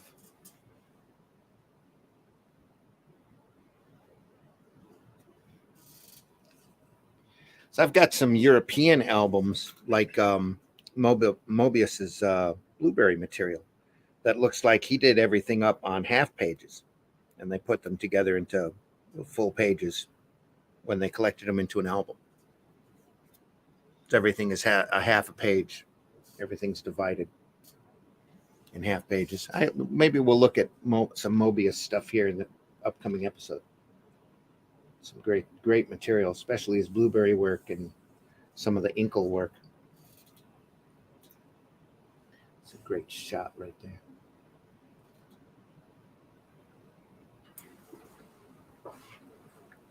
Are we still there? We're just looking?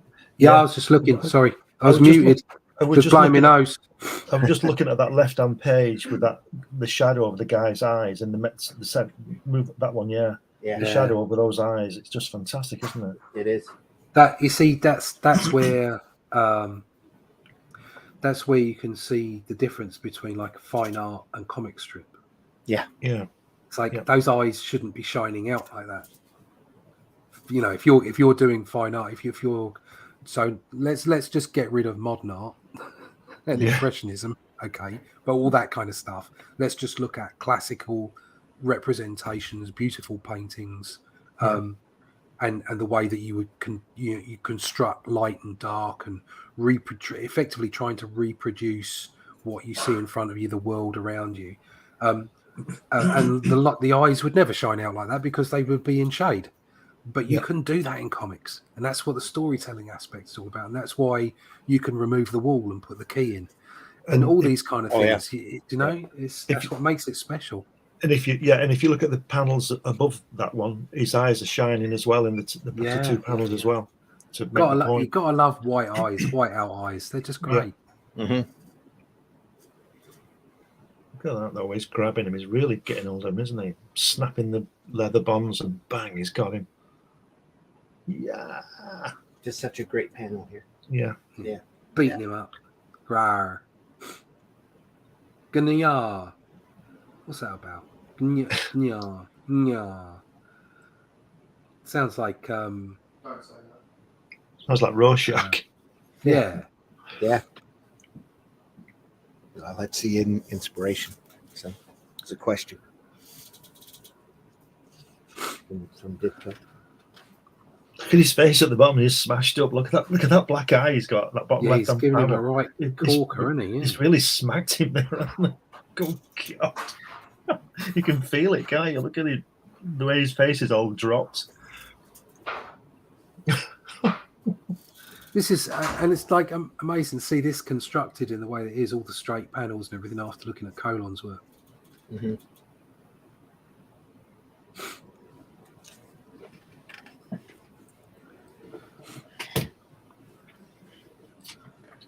Ooh. There you go.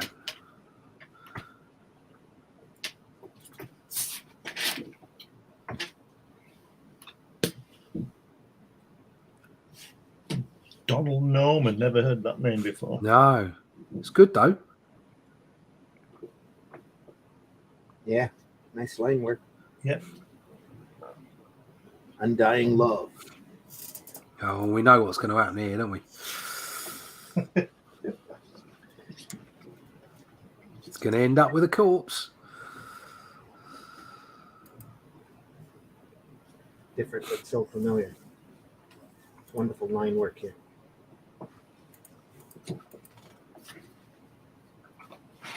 That face. This also must be a nom de plume of somebody.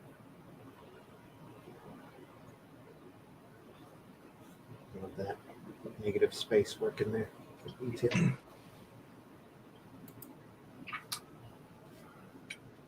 Obviously, that man is dead because his eyes are open. Yeah. He's just fallen straight down dead.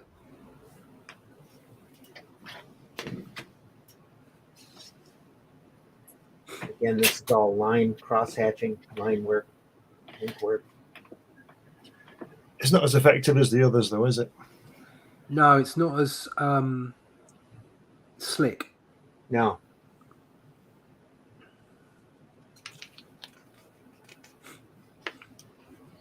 Could be why the name's not familiar. Yeah. Oh no! Did he It's get pretty the old, straightforward comic book work here. Oh no! He's stuck the old stake in and then chopped her head off. That's what you have to do with vampires. That's really American there. Then by the axe without the E. Oh yeah. That's some of those panels. I'd be hard pushed to want to chop her head That off. would make it an aches. Aches. Well, Then by aches and pains. Done, head and body buried in different locations. The ritual is over. I am free. Of course he is. She's kind of lovely, isn't she? I think maybe I'd just say, well, bite me. yeah. Looks like he's biting her anyway. The top panel where your thumb is. Yeah, rah. Yeah. Nom, nom, nom, nom. Oh, that beard tickles. Nom, nom, nom. Yeah. Nice line work here, though. Yeah, from the light. Yeah. That little rat. Out there. Ratty. Just to show, yeah, he's in a cellar. That's Ratty. He's come back to get that guy. Yeah. Now. Yeah. He's brought He's his pal thinking- with him. I've got more stuff to take back to the rat The rat trap. lair. The rat Oh, trap. dear. Oh no, he missed a heart. Oh, but look how he didn't show the head because it's not there. I'll never leave you forever. No, the head's separate. Yes, Yeah, I know. it's just floating. It's just, Brought the head with him. but they've not shown the gore of the fact that the head's been chopped off. Yeah, That's what I mean. just Yeah. ends Just stops at the Yep. top of the panel. Wow, no. both times. And she's saying, he's looking at you. She's saying, look, where's my head? And he's like, no, I'm not looking at your boobs. There is no head.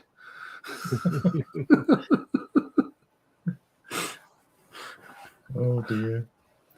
Breasts seem a little low here too. Look at that. I hope the three of them will be very happy together. Yeah, The family might even grow if Ronaldo starts cutting up again. Oh, God. Ronaldo. a touching reunion. Look at that. He's got a little sailor costume on there. That's great. On top right. And we might even start growing again. Might even grow if Ronaldo starts cutting up again. Although Esmeralda Seems the kind of girl who can piece things together. Now, why don't you piece together the next lot or plot in my monstrous mag? Muh. Island at World's End, Grey Morrow. Showing his stuff. It's that Captain Slog. This is beautiful. Log of the Celtic. Nice water. Yeah. This whole story Yeah. is really, really nice. Watery. I tell you what, Archie Goodwin's writing a few stories, isn't he? Oh, Right. look at that. This is nice. Well, it's Yeah. Abraham Lincoln in bed. Yeah. Or Captain Ahab. Captain Ahab. Yeah. Look at that hand. That blacked out hand in the centre panel there, yeah. Mutiny. Mutiny. Yep. This is really nice. Yeah. Blam. Look at that hand holding that gun. Kind of a nice change from the last one, but this is Grey Morrow again. He's the guy who painted the cover. Wow. He had a big advertising career for a long time. Did a lot of illustrative work. Did a lot of comic book work, especially for the romance, DC romance titles. Yeah. Very good.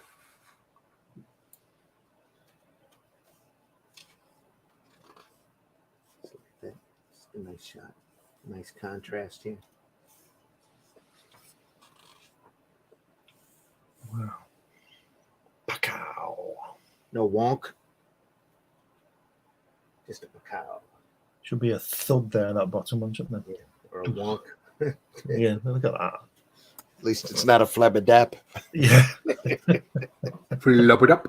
That'd be more like a Although that is exceptionally like the cover. That Yeah. bottom right. That's just Same like artist. the cover. Same Yeah. artist. Yeah. Tying in. She's a bit more dressed, but lovely lines. Look at that second Yeah. panel there.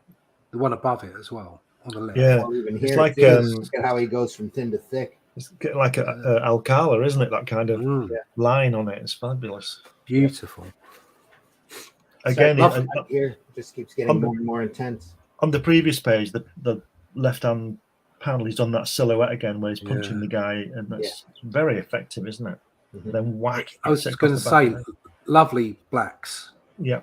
Yeah, Just here in the- he's in half yeah. silhouette. Here, there's still some just great in the tone. right places. Yeah. Really nice. Well, there's a light emanating onto the face, just like here. Only not as severe, so it's great tone. But your main focus is there anyway. Awesome. How can she? Yeah. See, Archie didn't spend too much time on this script, did he? He's kicking him out.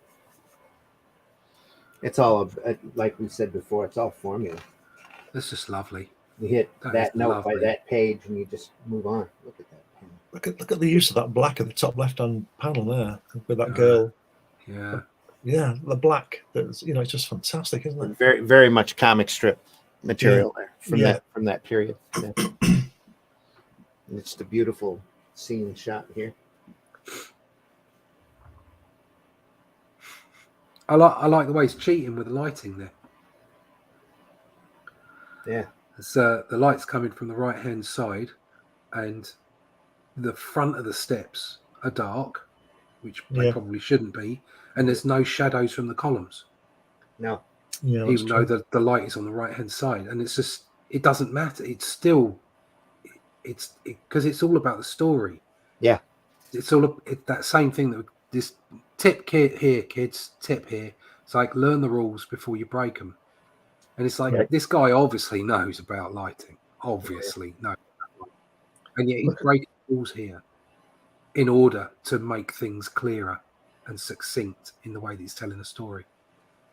He had to have laid these lines down by brush, sitting there. Yeah. Yeah, the way they're very organic. Yeah. Yeah, very much so. The thinner Even up ones, here. he's used a pen or a quill or whatever. Yeah, probably a thicker pen point than a quill. Yeah. Still beautifully done. Just Yeah. this wonderful. this right here is just phenomenal. The difference in the line weights. That last panel, you can imagine those two statues in sort of an orangey, yellowy colour, can't you, with the light? Yeah. if you were colouring it. Yeah, if you were colouring this, I'd put flat colour. Yeah. I wouldn't do anything else to it. Just flat colour. I think that's the problem with nowadays. We've got such great tools for colouring and painting that often colouring black and white art, for comic books, it gets overdone. There's only a handful of people that know how to use it adeptly. Well, And the other thing is a lot of people really overuse it. Yeah, there's a lot of popular black and white line work styles for the main publishers, which are I wouldn't call them simple, but they do leave a lot for the colorists to do. Do you know what I mean? Yeah. They've got lots of open spaces, and then they get colorists in who are obviously great at painting, and they fill in. And together it makes quite a good look. It's a really nice feel. But then other times you'll see that they'll have another artist on who doesn't draw like that and actually puts far more blacks down on the page, far more rendering, something more akin to this. And those same colorists will be used, and it will be overkill. Yeah, because they're fighting with the inking, rather than saying, okay, I'm going to knock back the colors here. I'm going to go flatter than this. I'm not going to use as many effects. I don't have to, I don't have to try and draw in musculature because the inker is, the penciler and inker have already done it. So it's using the right approach according to the inks, according to the pencils and the inks that you've got, rather than the same coloring all the time. I mean, like the last two Batmans that I've done, I've painted effectively. Now I lay a bit more ink down, but I've left open areas because I wanted to create a vibe, sort of like an animated vibe. Yeah. But then my Only Death Can Save Us stuff is all flat. It's just flat colors, highlight, low light. That's the end of it. And because it's quite it's quite graphic, and you just got to know what to do, when to do it. This is beautiful ink. Just absolutely love this. No gore there, just a little blood running down the wrist. Popped him like a zit. Like a grape. Squished him like a grape. Oh dear. Feast, great line work. Look at the maniacal look on her face. Just crazy. Pacow. But it was not the bear. Oh, shut up. Fell. Oh, You oh, shot no. Quick, run. Cheese it. And again, here you're seeing something like Al Williamson. Yeah. Look to it, very stripped feel to it. Again, Secret Agent Corrigan or Agent X9. Look at the beautiful cross hatching back here.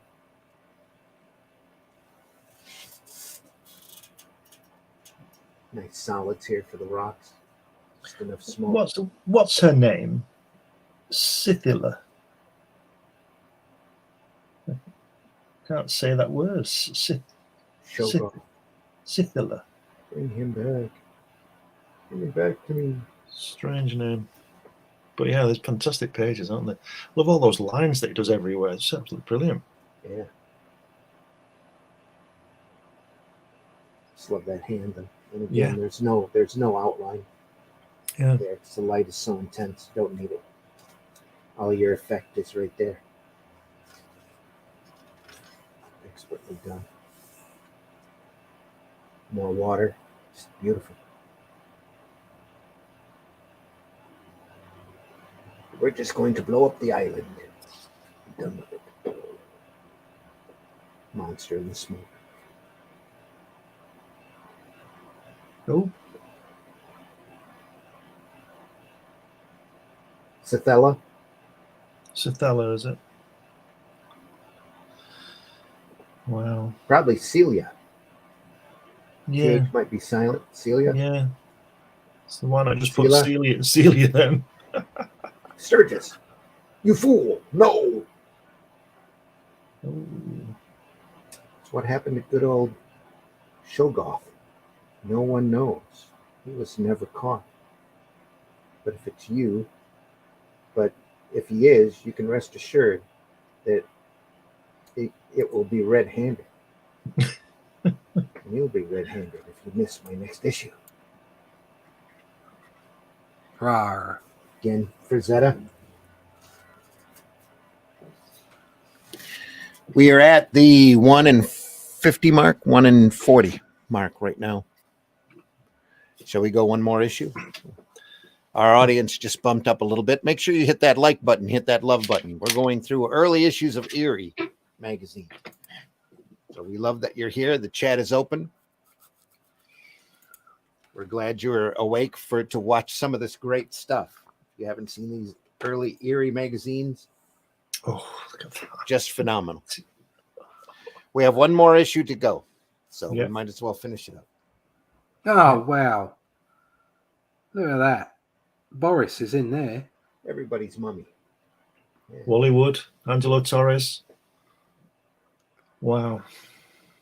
That Dan? mummy on the left, that looks just Yeah. like Boris Karloff, doesn't it? That's, Yeah. I have to raise this up in order to read it here. What's that, William? No? Art by, Wally Wood and Dan Atkins. Wally. Beautiful inking by Dan Atkins, by the way. Yeah. Just phenomenal. Yeah. That picture. He drew Doctor Strange as well, didn't he? Around the time I was telling about Colin and Marie Severin. And everybody had a crack at it. Yeah. Yeah, it was like S.H.I.E.L.D., wasn't it? Everybody got a go on it. Well, especially them Strange Tales. They were only 10 pages long. So I would imagine it was a great way to test people out. Yeah. As well. So. Is this the last issue? This is issue 5. Yes. Right. This is the last one in the volume. We'll get through it then. And there are some great stories in here. So, like the Mummy Stalks by Krinkle and scripts by Krinkle and Goodman. Art Reed. There's that. Great. Yeah. Again. Yeah. Yeah. Yeah. Yeah. Yeah. Yeah. Can't be. The person who died thousands of years ago that we can't insult has gone from the sarcophagus. Yeah. That's what it's saying now. This is the letters But he's page moving. on the inside. This has a great twist ending to it. This also is a very classic story. Beautifully rendered. Americans can't draw bowler hats and police helmets, can they? Not around them enough, I guess. Oh yeah, like we see bowler hats every day of the week. Yeah. Oh, don't you? It's just constant wear over there, right? A We're guy constantly wearing bowler hats and eating bacon sandwiches. a guy asked me that Bobby caps. when I was in Texas. He asked me, he said, you guys all wear bowler hats and carry umbrellas? I said, no, not since about 1830. It's always foggy over there too. Yeah. It's a pea super called lubber duck. More great cross hatching there. Little touches of ink wash. This is a bit more like Rupert the Bear, this one. That is obviously an English reference. That, I'm not familiar. Rupert the Bear. No, the books were they were just panels like that with the lettering, Okay. wording, like a picture book. Yeah. Do you not know Rupert the Bear? No. Oh my god! I don't. When I worked on Postman Pat, they were done like that as well. There's 4 lines of text underneath the 4 panels on the page. I was a Curious George kid, so the Yeah. monkey with no tail. We didn't have Curious George. We had Rupert the Bear. He always got into trouble. His boss was the man in the yellow hat. Yeah. Anyway. Did Curious George not have a tail then? Isn't there this thing about some people saying he did have a tail and some people saying no, he didn't have a tail? It all depends, I would imagine, on the story. Sometimes he did, sometimes he did.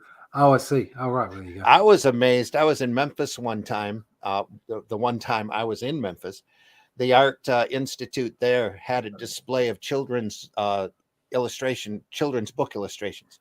Right. And I had never realized that Curious George was all done in color pencils. Huh. And it's like, it was amazing to sit there and look at it and go, wow, Yeah. he did that in color pencils. That's crazy. Huh. But they also, in extremely low light, they had one of the original illustrations there from Alice in Wonderland, All where right. she's holding the swan mallet and the head is drooped down. Extremely low light, and in order to not affect the paper it was on. But it was a really small illustration too. You had to get right up on it in order to see it, and it's like, oh my god, this is They're amazing. beautiful. Just crazy. They had a lot of great illustrations there on display. Morning, Sugar. Sugar's here. Sugar, hope you're doing well.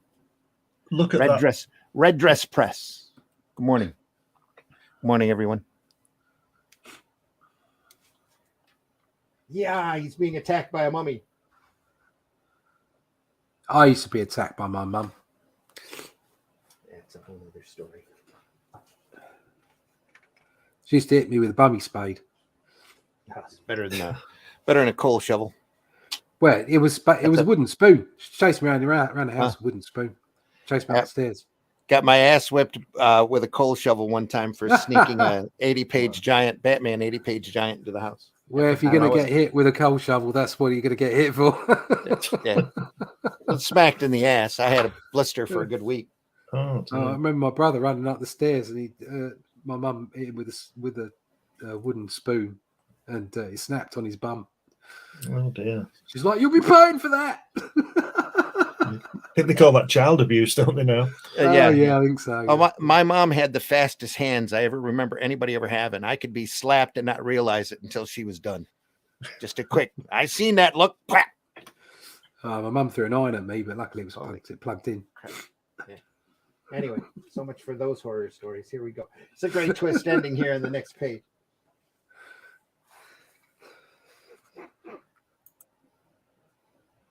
That's no mummy. That's a werewolf.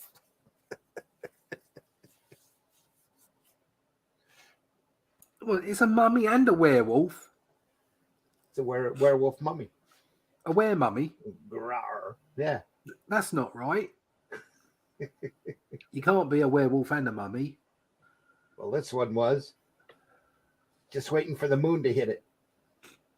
I like the way this detective wanders around in his hat and his coat's always done up. Yeah. He must be getting very warm. It's cold where he is.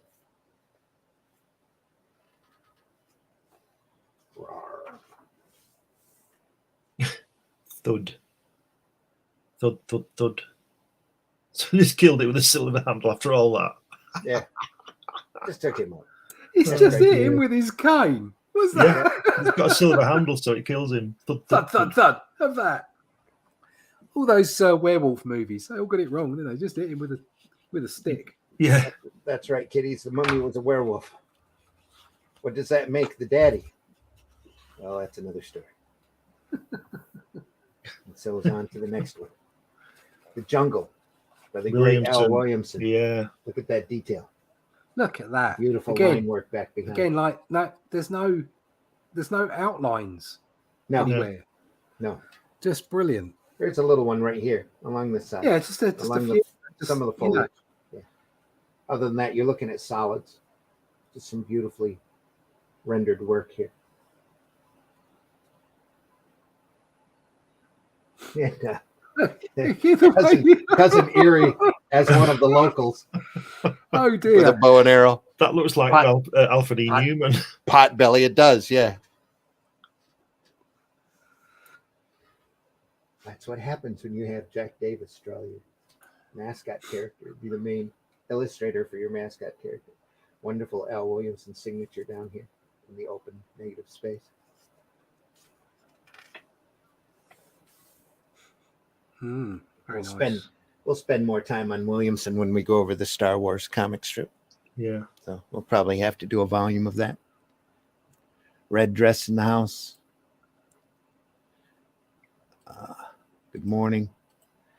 Says, my mom had Granny, a 2x4 made in the shape of an old lady. 2x4. 2x4. Yeah. That's wood. 2x4.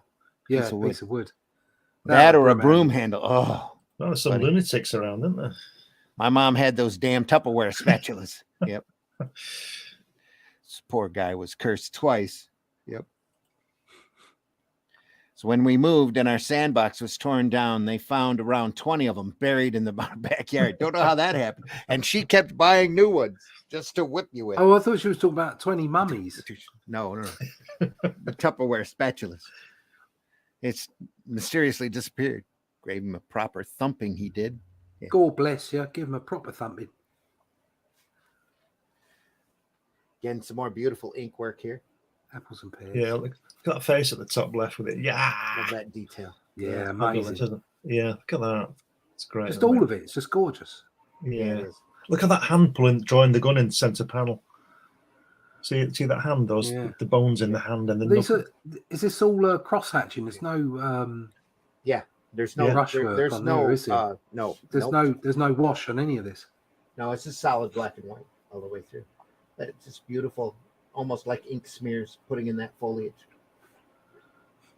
Yeah. Just Lovely. phenomenal work. The whack. So whack. The whack.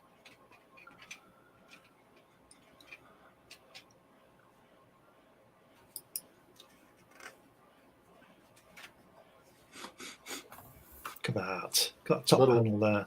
Little room to breathe. Yeah. Yeah. Fabulous, Uh, isn't it? I don't ever remember Williamson doing any Tarzan material, but he would have been great at it. At this point, Tarzan, I think, was being done by Manning at the time. So Do you know? I think one of the best on that left-hand page with the guy sitting in the tree. You know, at the start. For me, one of the best parts of that panel is the fact that it doesn't fill the page. There's a space at the left-hand side, and then you get the caption leading in. Do you understand what I mean? Oh, it yeah, would have it would have absolutely. easy to finish that panel and lose that, and that caption might have been lost somewhat. Yeah. Just a great lead. it's great stuff. Yeah, it's fantastic, isn't it? Look at that. And again, all cross hatching here in the pants are all just cross hatching. Oh, There's a not little bit of piranhas. zip screen back here. Yeah. Just a nice touch here as well. Just a little zip screen, a little bit there. Piranhas are like quicksand, aren't they? In the 70s, we all Yeah. thought we were going to die from piranha attacks or quicksand sinkings. Overplayed it a bit. I think he's doing the lettering on this, you know. You reckon? Yeah. Might be. I might be wrong, but it's just the way it seems to be set down. It's beautifully done. Mhm. I think he's doing the lettering on that, but I may be wrong. Well, he's also doing at this point a lot of strip work, so he might have a letterer that works with him, or he might be doing it himself. Absolutely. Look at that! Look at that blacks on there. And that's his work Yeah. here as well. Lovely. You can tell Great. it's Williamson. Great hair, just good amazing. hair, and just great hands. Almost looks like it was done off a photo. Yeah. Just such great work. Yeah, and hair. That last panel, like, is like Look how the fine. sorry, the hair looks like on the bottom, that last panel, the hair looks like the background foliage, doesn't it, on that guy when you can see his back. Yeah. That one, yeah. Almost it's- blends in. Yeah. Yeah. Because he would, wouldn't he? Mhm. People do blend in, don't they? That's camouflage. Yep.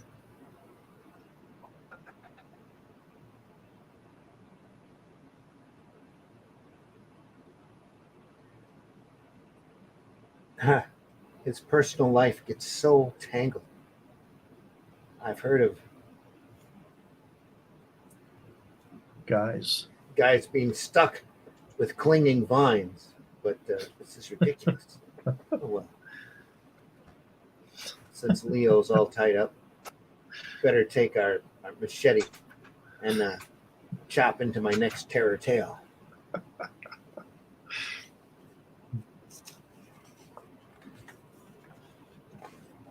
Stick in great stuff. Here's more Ditko. Ditko, look at that. Black magic. Look at those Doctor Strange fingers there on the bottom panel. So if you see the guy demonstrating next to it, so to speak, if you put a fiery head on it, would be Dormammu, wouldn't it? Because he looks like Baron Mordo, that guy in that face, doesn't he? yeah, Russ had to step out for a second. It's coming back in. Right. It's probably his internet left us. You're back on, Russ. Is he back? I think you're back. Can't hear you, Russ. Am I here? And you're Yeah, oh, there you are. All right, Yeah. good. There you are. More Ditko. Blinking, blimey, bloody internet. Negative space, just beautifully done. Very And Doctor ink Strange. wash. Yeah, very Doctor Strange. I mean, he drew up a villain, the Spider-Man Doctor Strange crossover. Yeah. That looks a lot like this guy. Yeah. A whole lot like this guy. Look at that Me. hand there. Look at that hand in that center panel on the right-hand page with that guy with the head, the Mordo guy. Guy who looks like Gandalf. Yeah. Yeah. It's Gandalf the Grey here. Yeah. With fish eyes. You were Yeah. too talented an apprentice. to His so eyes are use far our too wide art. apart. I did You not. can't trust a man Raise. with eyes as wide apart as that. That's right. Yeah. I did not raise you, educate you for evil such as this. You taught me well, old one. Those hands in the last panel are real Doctor Strange spell hands. Yeah. aren't they? Well, well, how can you do that with your fingers? Whoa. Yeah, I remember trying to do that when I was a kid, like with Spider-Man, touching, Yeah. touching the pressing the web thing with Yeah. his fingers bent right round the other way. It's impossible. Yeah. Mhm. Ow! I'm doing it now. It Yeah, I was hurts. doing it. I did it as well.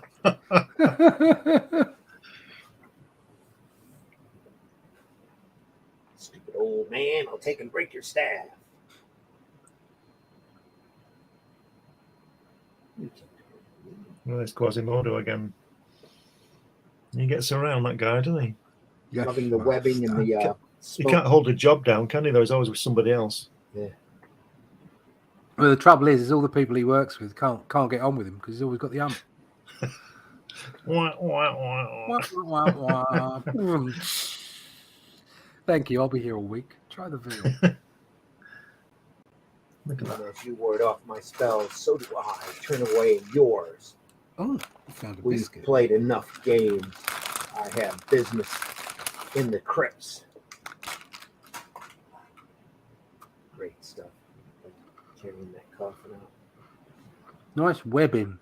Suddenly Yeah. Quasimodo appears. Yeah. It's great stuff. Great smoke here too. Oh, and that skeleton. Look at that. Mm. Just great. Web on old that. Wow. Cobwebbed, yeah. He's having fun with this one, isn't he? You can tell. Yeah. Little it's like a little demon character. Isn't it just something with flame in it? Must be. Wow. Oh yeah, it's an urn. Yep. I thought that was an eye and a nose there. Shows you how my eyesight's going. It's early in the morning. Who said that?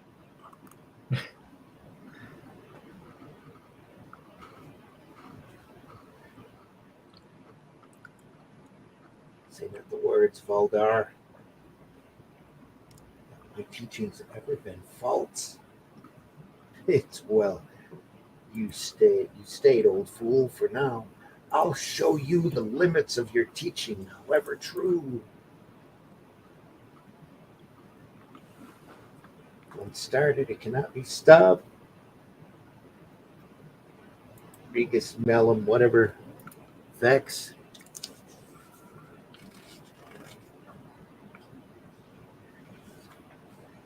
Oof. I resurrected your mom. Look at that guy looking at that girl. God, you can see him. What the? My God. Is that a medieval your mom joke? I think I so. think so. She's a bit of a MILF. Look at that hand coming out there. It's not a Ditko hand, is it? On the top left, the guy's hand's a Ditko hand, but that girl's hand is a sort of a normal hand. Yeah. She's back from the dead. No, I'm going to strangle you. Rawr. Sturdy girl, isn't she? That's what I was thinking. Master, she's killing me, Master. Come out. Is it Gwen Stacy? If we called the flesh. Oh no, Did he's you pushed think his. the long dead brain would retain No, its knowledge Can't and be. sanity. No. There are no spells for decayed minds. Famous quote.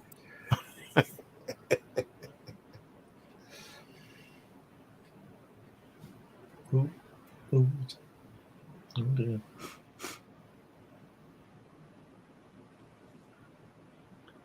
So where's the girl gone then?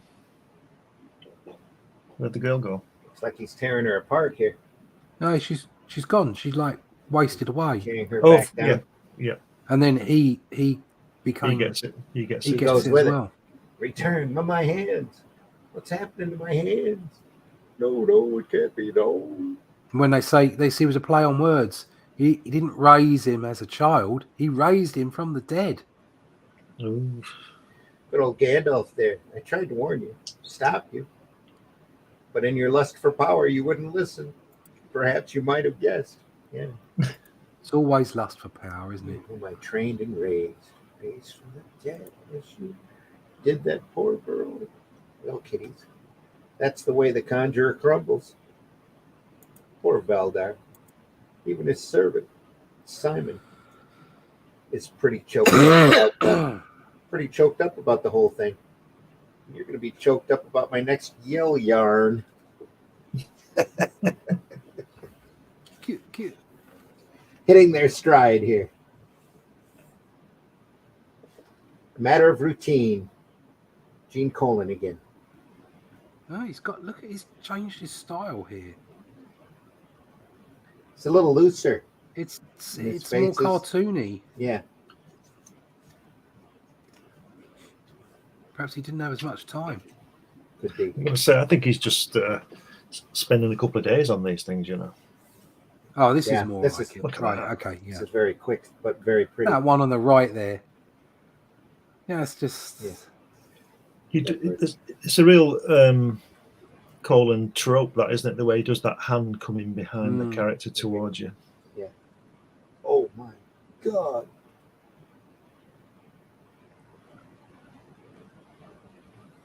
Very much Baron Blood, Night Force. Used to have a house that every room was a different place in time.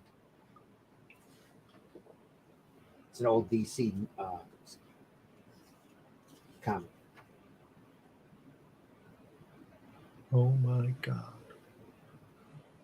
Wow. Almost looks like Kolchak Night Stalker there. Great. Negative space hat at work. No lines, no shadow, just a hat. Which he drops it when he gets into the next world.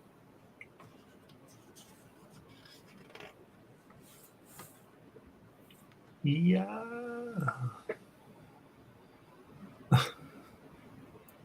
Tearing into pieces.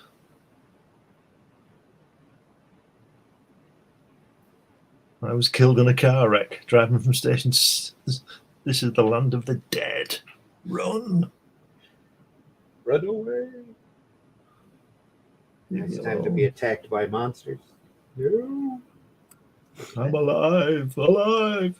Look of fear in his eyes. It's that crocodile again. Yeah, it's that manfish guy. No. You're the crocodile from last issue. Get away. Here's a quick couple of panels. Oof. Beautiful gray tones here. Look at that. And he says, at the page, he says, I'm alive. He says, they all think that at first. If you aren't dead now, you soon will be. Look at that. Wow. God. Whack. I have a hatchet, and I'm not afraid to swing it. Silence. So- This is not a time for bargaining. Only of reckoning. Yeah. Oh There's dear. nothing but silence, save for the dry crackle of the ledger pages as they turn. Your own anguish, sobs. This final entry's never been made. He shouldn't have been called. Not yet. It's a break in the routine. Adults, greedy bloodlusting caused this. Let the wretch go. We'll have him for good soon enough. Bloody Running. bitches. Running off. Can't get away from them. We must be getting close to time. Yeah, I think we're past it. Yeah. We are just barely. We have one more story, I believe, one or two left to You go. just flick through it. Dr. Griswold's file. Again, Master Serio. Yeah, it's nice. Lovely work. There's the bottom panel again where they're laying down on the, in the laboratory again. Yeah. That Frankenstein shot. Always end on an up note. Yeah. More beautiful work.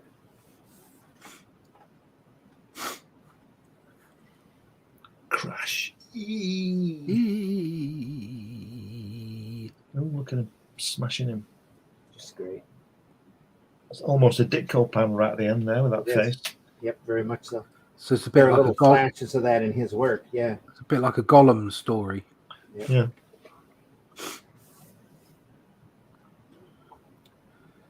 That's the original Gollum, kids, Nice shot. not Yeah. the Lord of the Rings Gollum. Yeah. Yeah. Ancient Hebrew legend.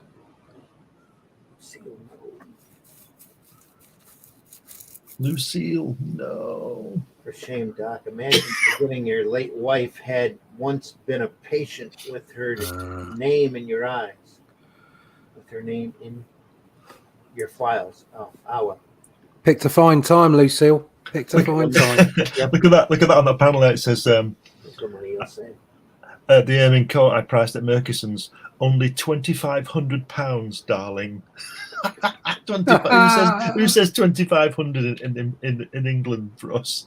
2,500. £2,500. 2,500 of your new British pounds, please. It only cost me 20 guineas. Yeah.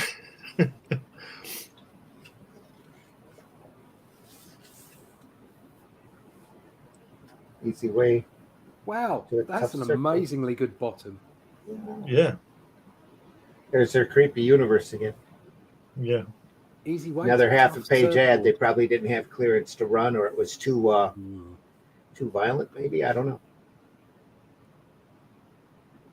Angelo Torres to finish off the issue. Beautiful wash work Yeah, lovely. and some solids. Look how how organic those the way that he's done the brushwork on the plants and the bird. It's just you can feel it swaying in the breeze. It's just Yeah. amazing. Fantastic.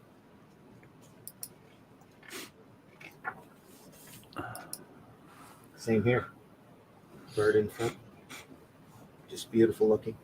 I don't know if there's some photographic reference going on there. That's Yeah. it's wonderful. Oh, great foliage. Just a little bit of wash back here. Just to show a little difference in the wash, just to add to the look of the foliage. Mm. Same here. Just light touches. Just enough to drop It's it back so framed foliage in that. Yeah. just pops. Yeah. It's working on his grounds, form, middle, and background. Mm. It's great. It's a little white, little bit of white sunlight. Yeah, Yeah. it's on that panel above it as well. Looks really Those nice. are probably scratched in. To the Yeah. ink. Yeah, here too. Yep. Very effective. Looks like it's raining, doesn't it?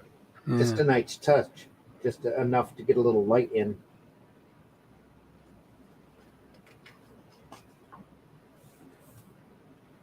Look at that. Rawr. It's got that gnyar at the start again. Yeah. Did they get Yeah, away? This. You have this great dinosaur, but this beautifully detailed root and just stump of a tree sitting here in the foreground. It's beautiful. Look at those hats on them as well. That left-hand Yeah. hat. It's fabulous, isn't it? I think he was just bored doing that boat. It's fabulous. Oh Lord, it's devouring Croft. Oh Lord, it's devouring Croft. Poor chap. I thought that thing got you with the dugout. No, Mr. Douglas, I got away after sounding the horn.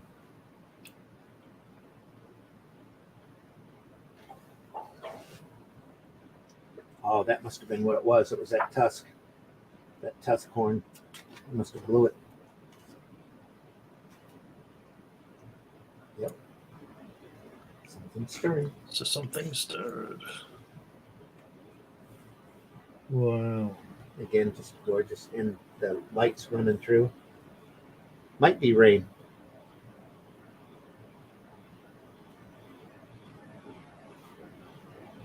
A little bit more of that here.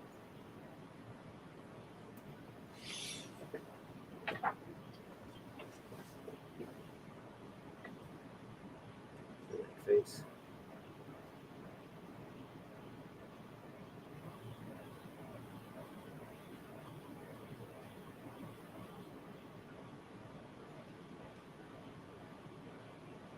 Great. Tyrannosaurus here. I don't know if we have one more story. I think we do.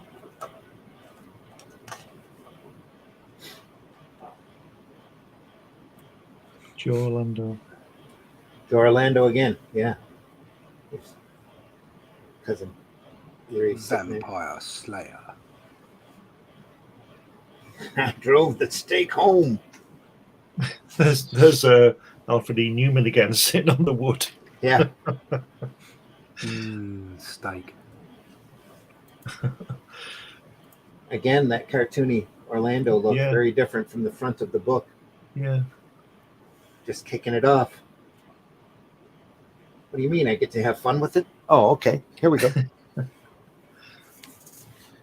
You have to have it in by when? Oh, all right. Careful, you dolts.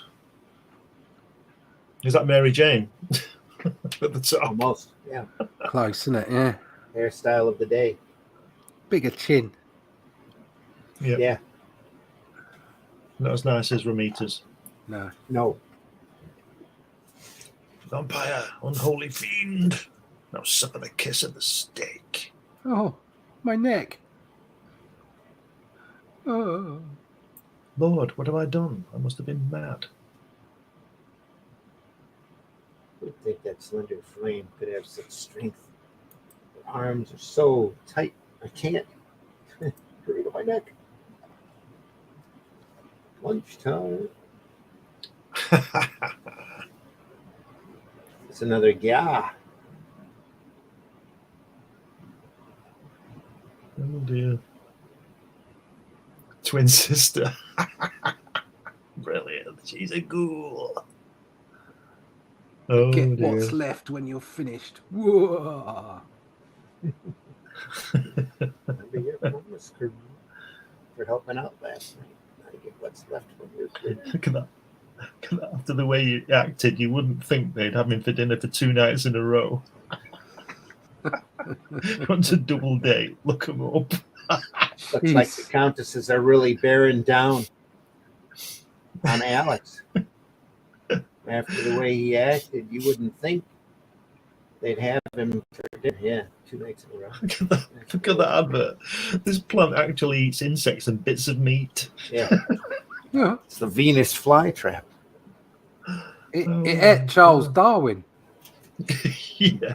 Better Venus flytrap than a Spanish flytrap, I guess. Oh dear. That Twin tune's sister. going to be in my mind all all day now. Feeling creepy. Yeah, creepy universe. Big Frankie. 2 feet tall. Big Frankie. Still the skull cup. They must have had an extra amount of those because they enlarged the ad. That big Frankie, Randy, is a giant 2 foot Frankenstein. Yeah.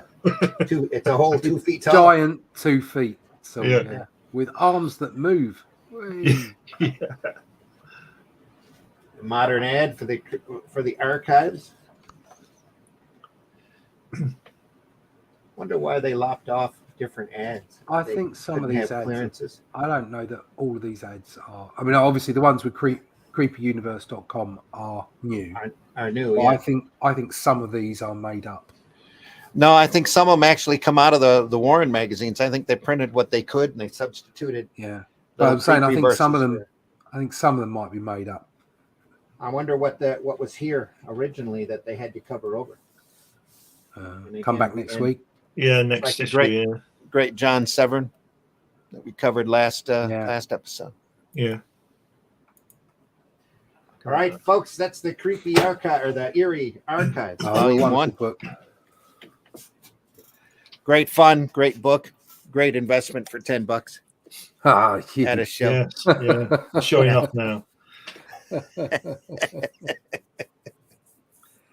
I want to thank everybody for watching, everybody that's here. Thanks for the likes and the loves and the attention. Thanks for being in the chat, Sugar. Appreciate you greatly. Nita, appreciate you too.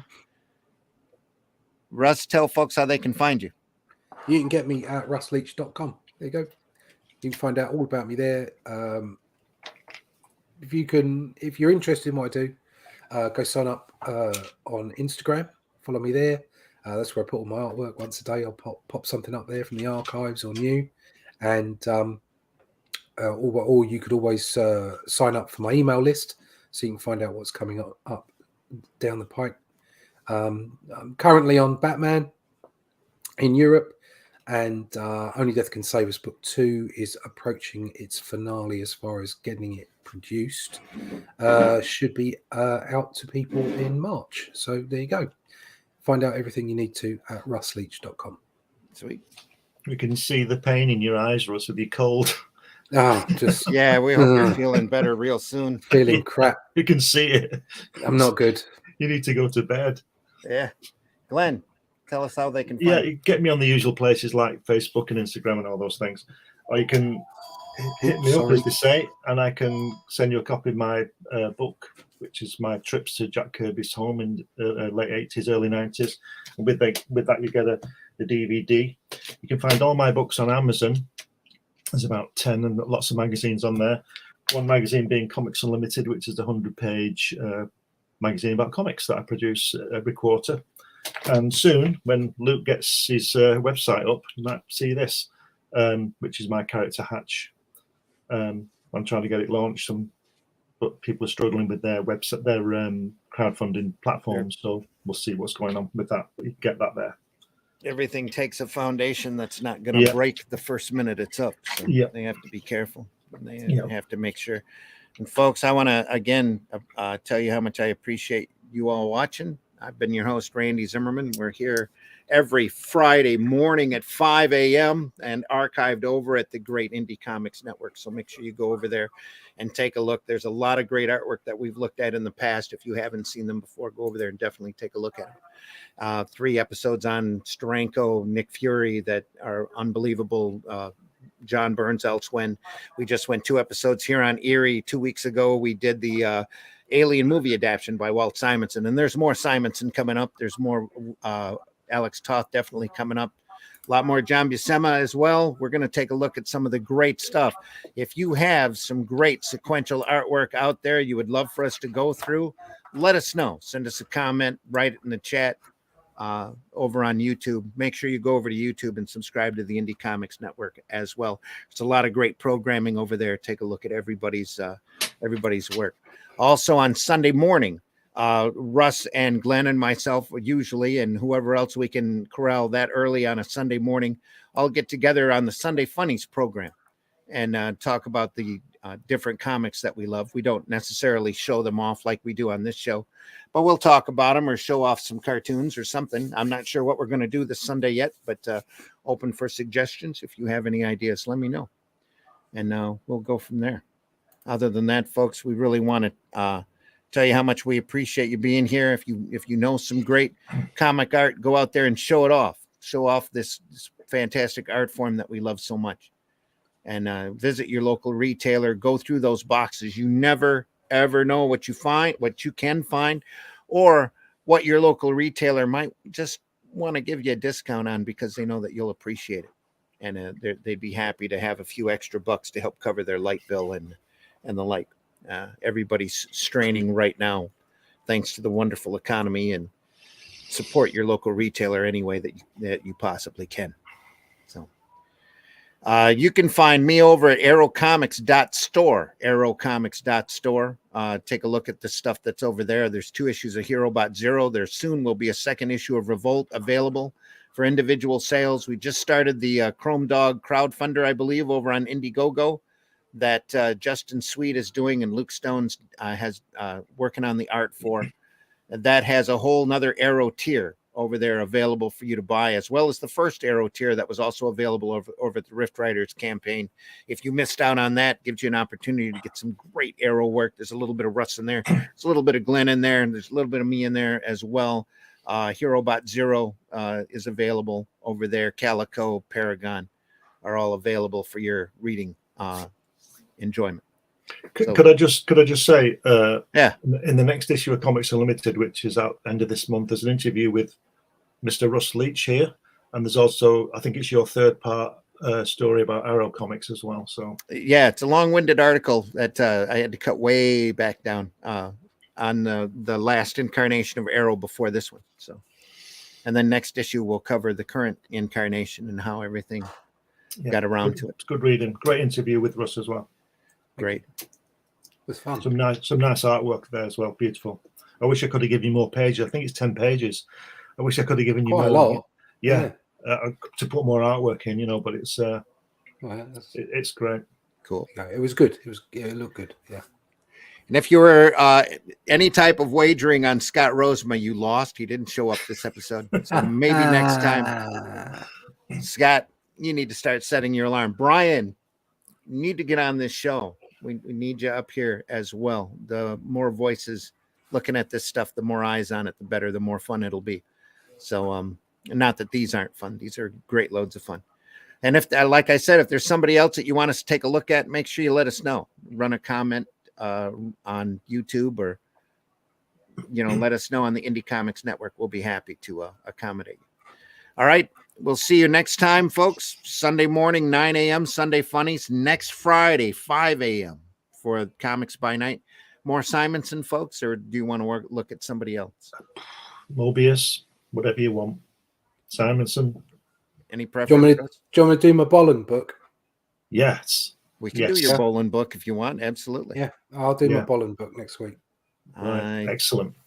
I might have one as well that we can go through and take a look at. I've got a massive one. Giggity.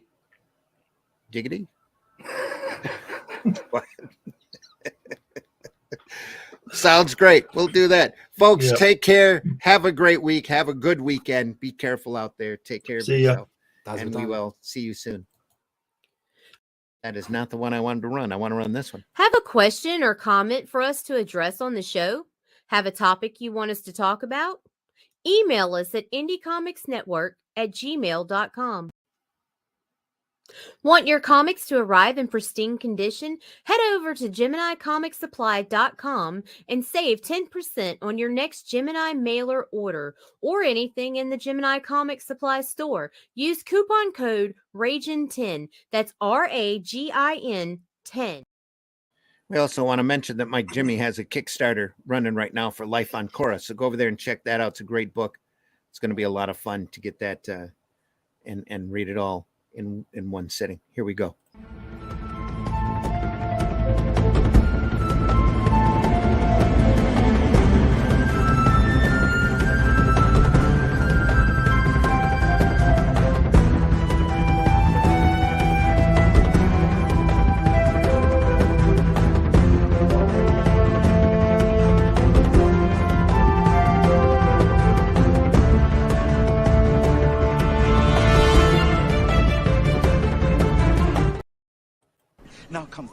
we throw our heads back and laugh. Ready? Now on Sunday mornings, longtime independent comics creator Randy Zimmerman brings to you a podcast that talks about the lighter and more whimsical side of comics, the fun side of comics. That's right. Sunday Funnies is back Sunday morning, 9 a.m. on the Indie Comics Network on YouTube. Check it out. Special guests, great comic talk, good times. See you there.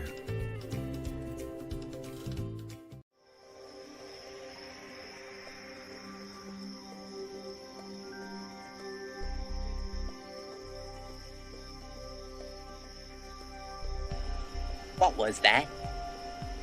This is not a charade. We need total concentration.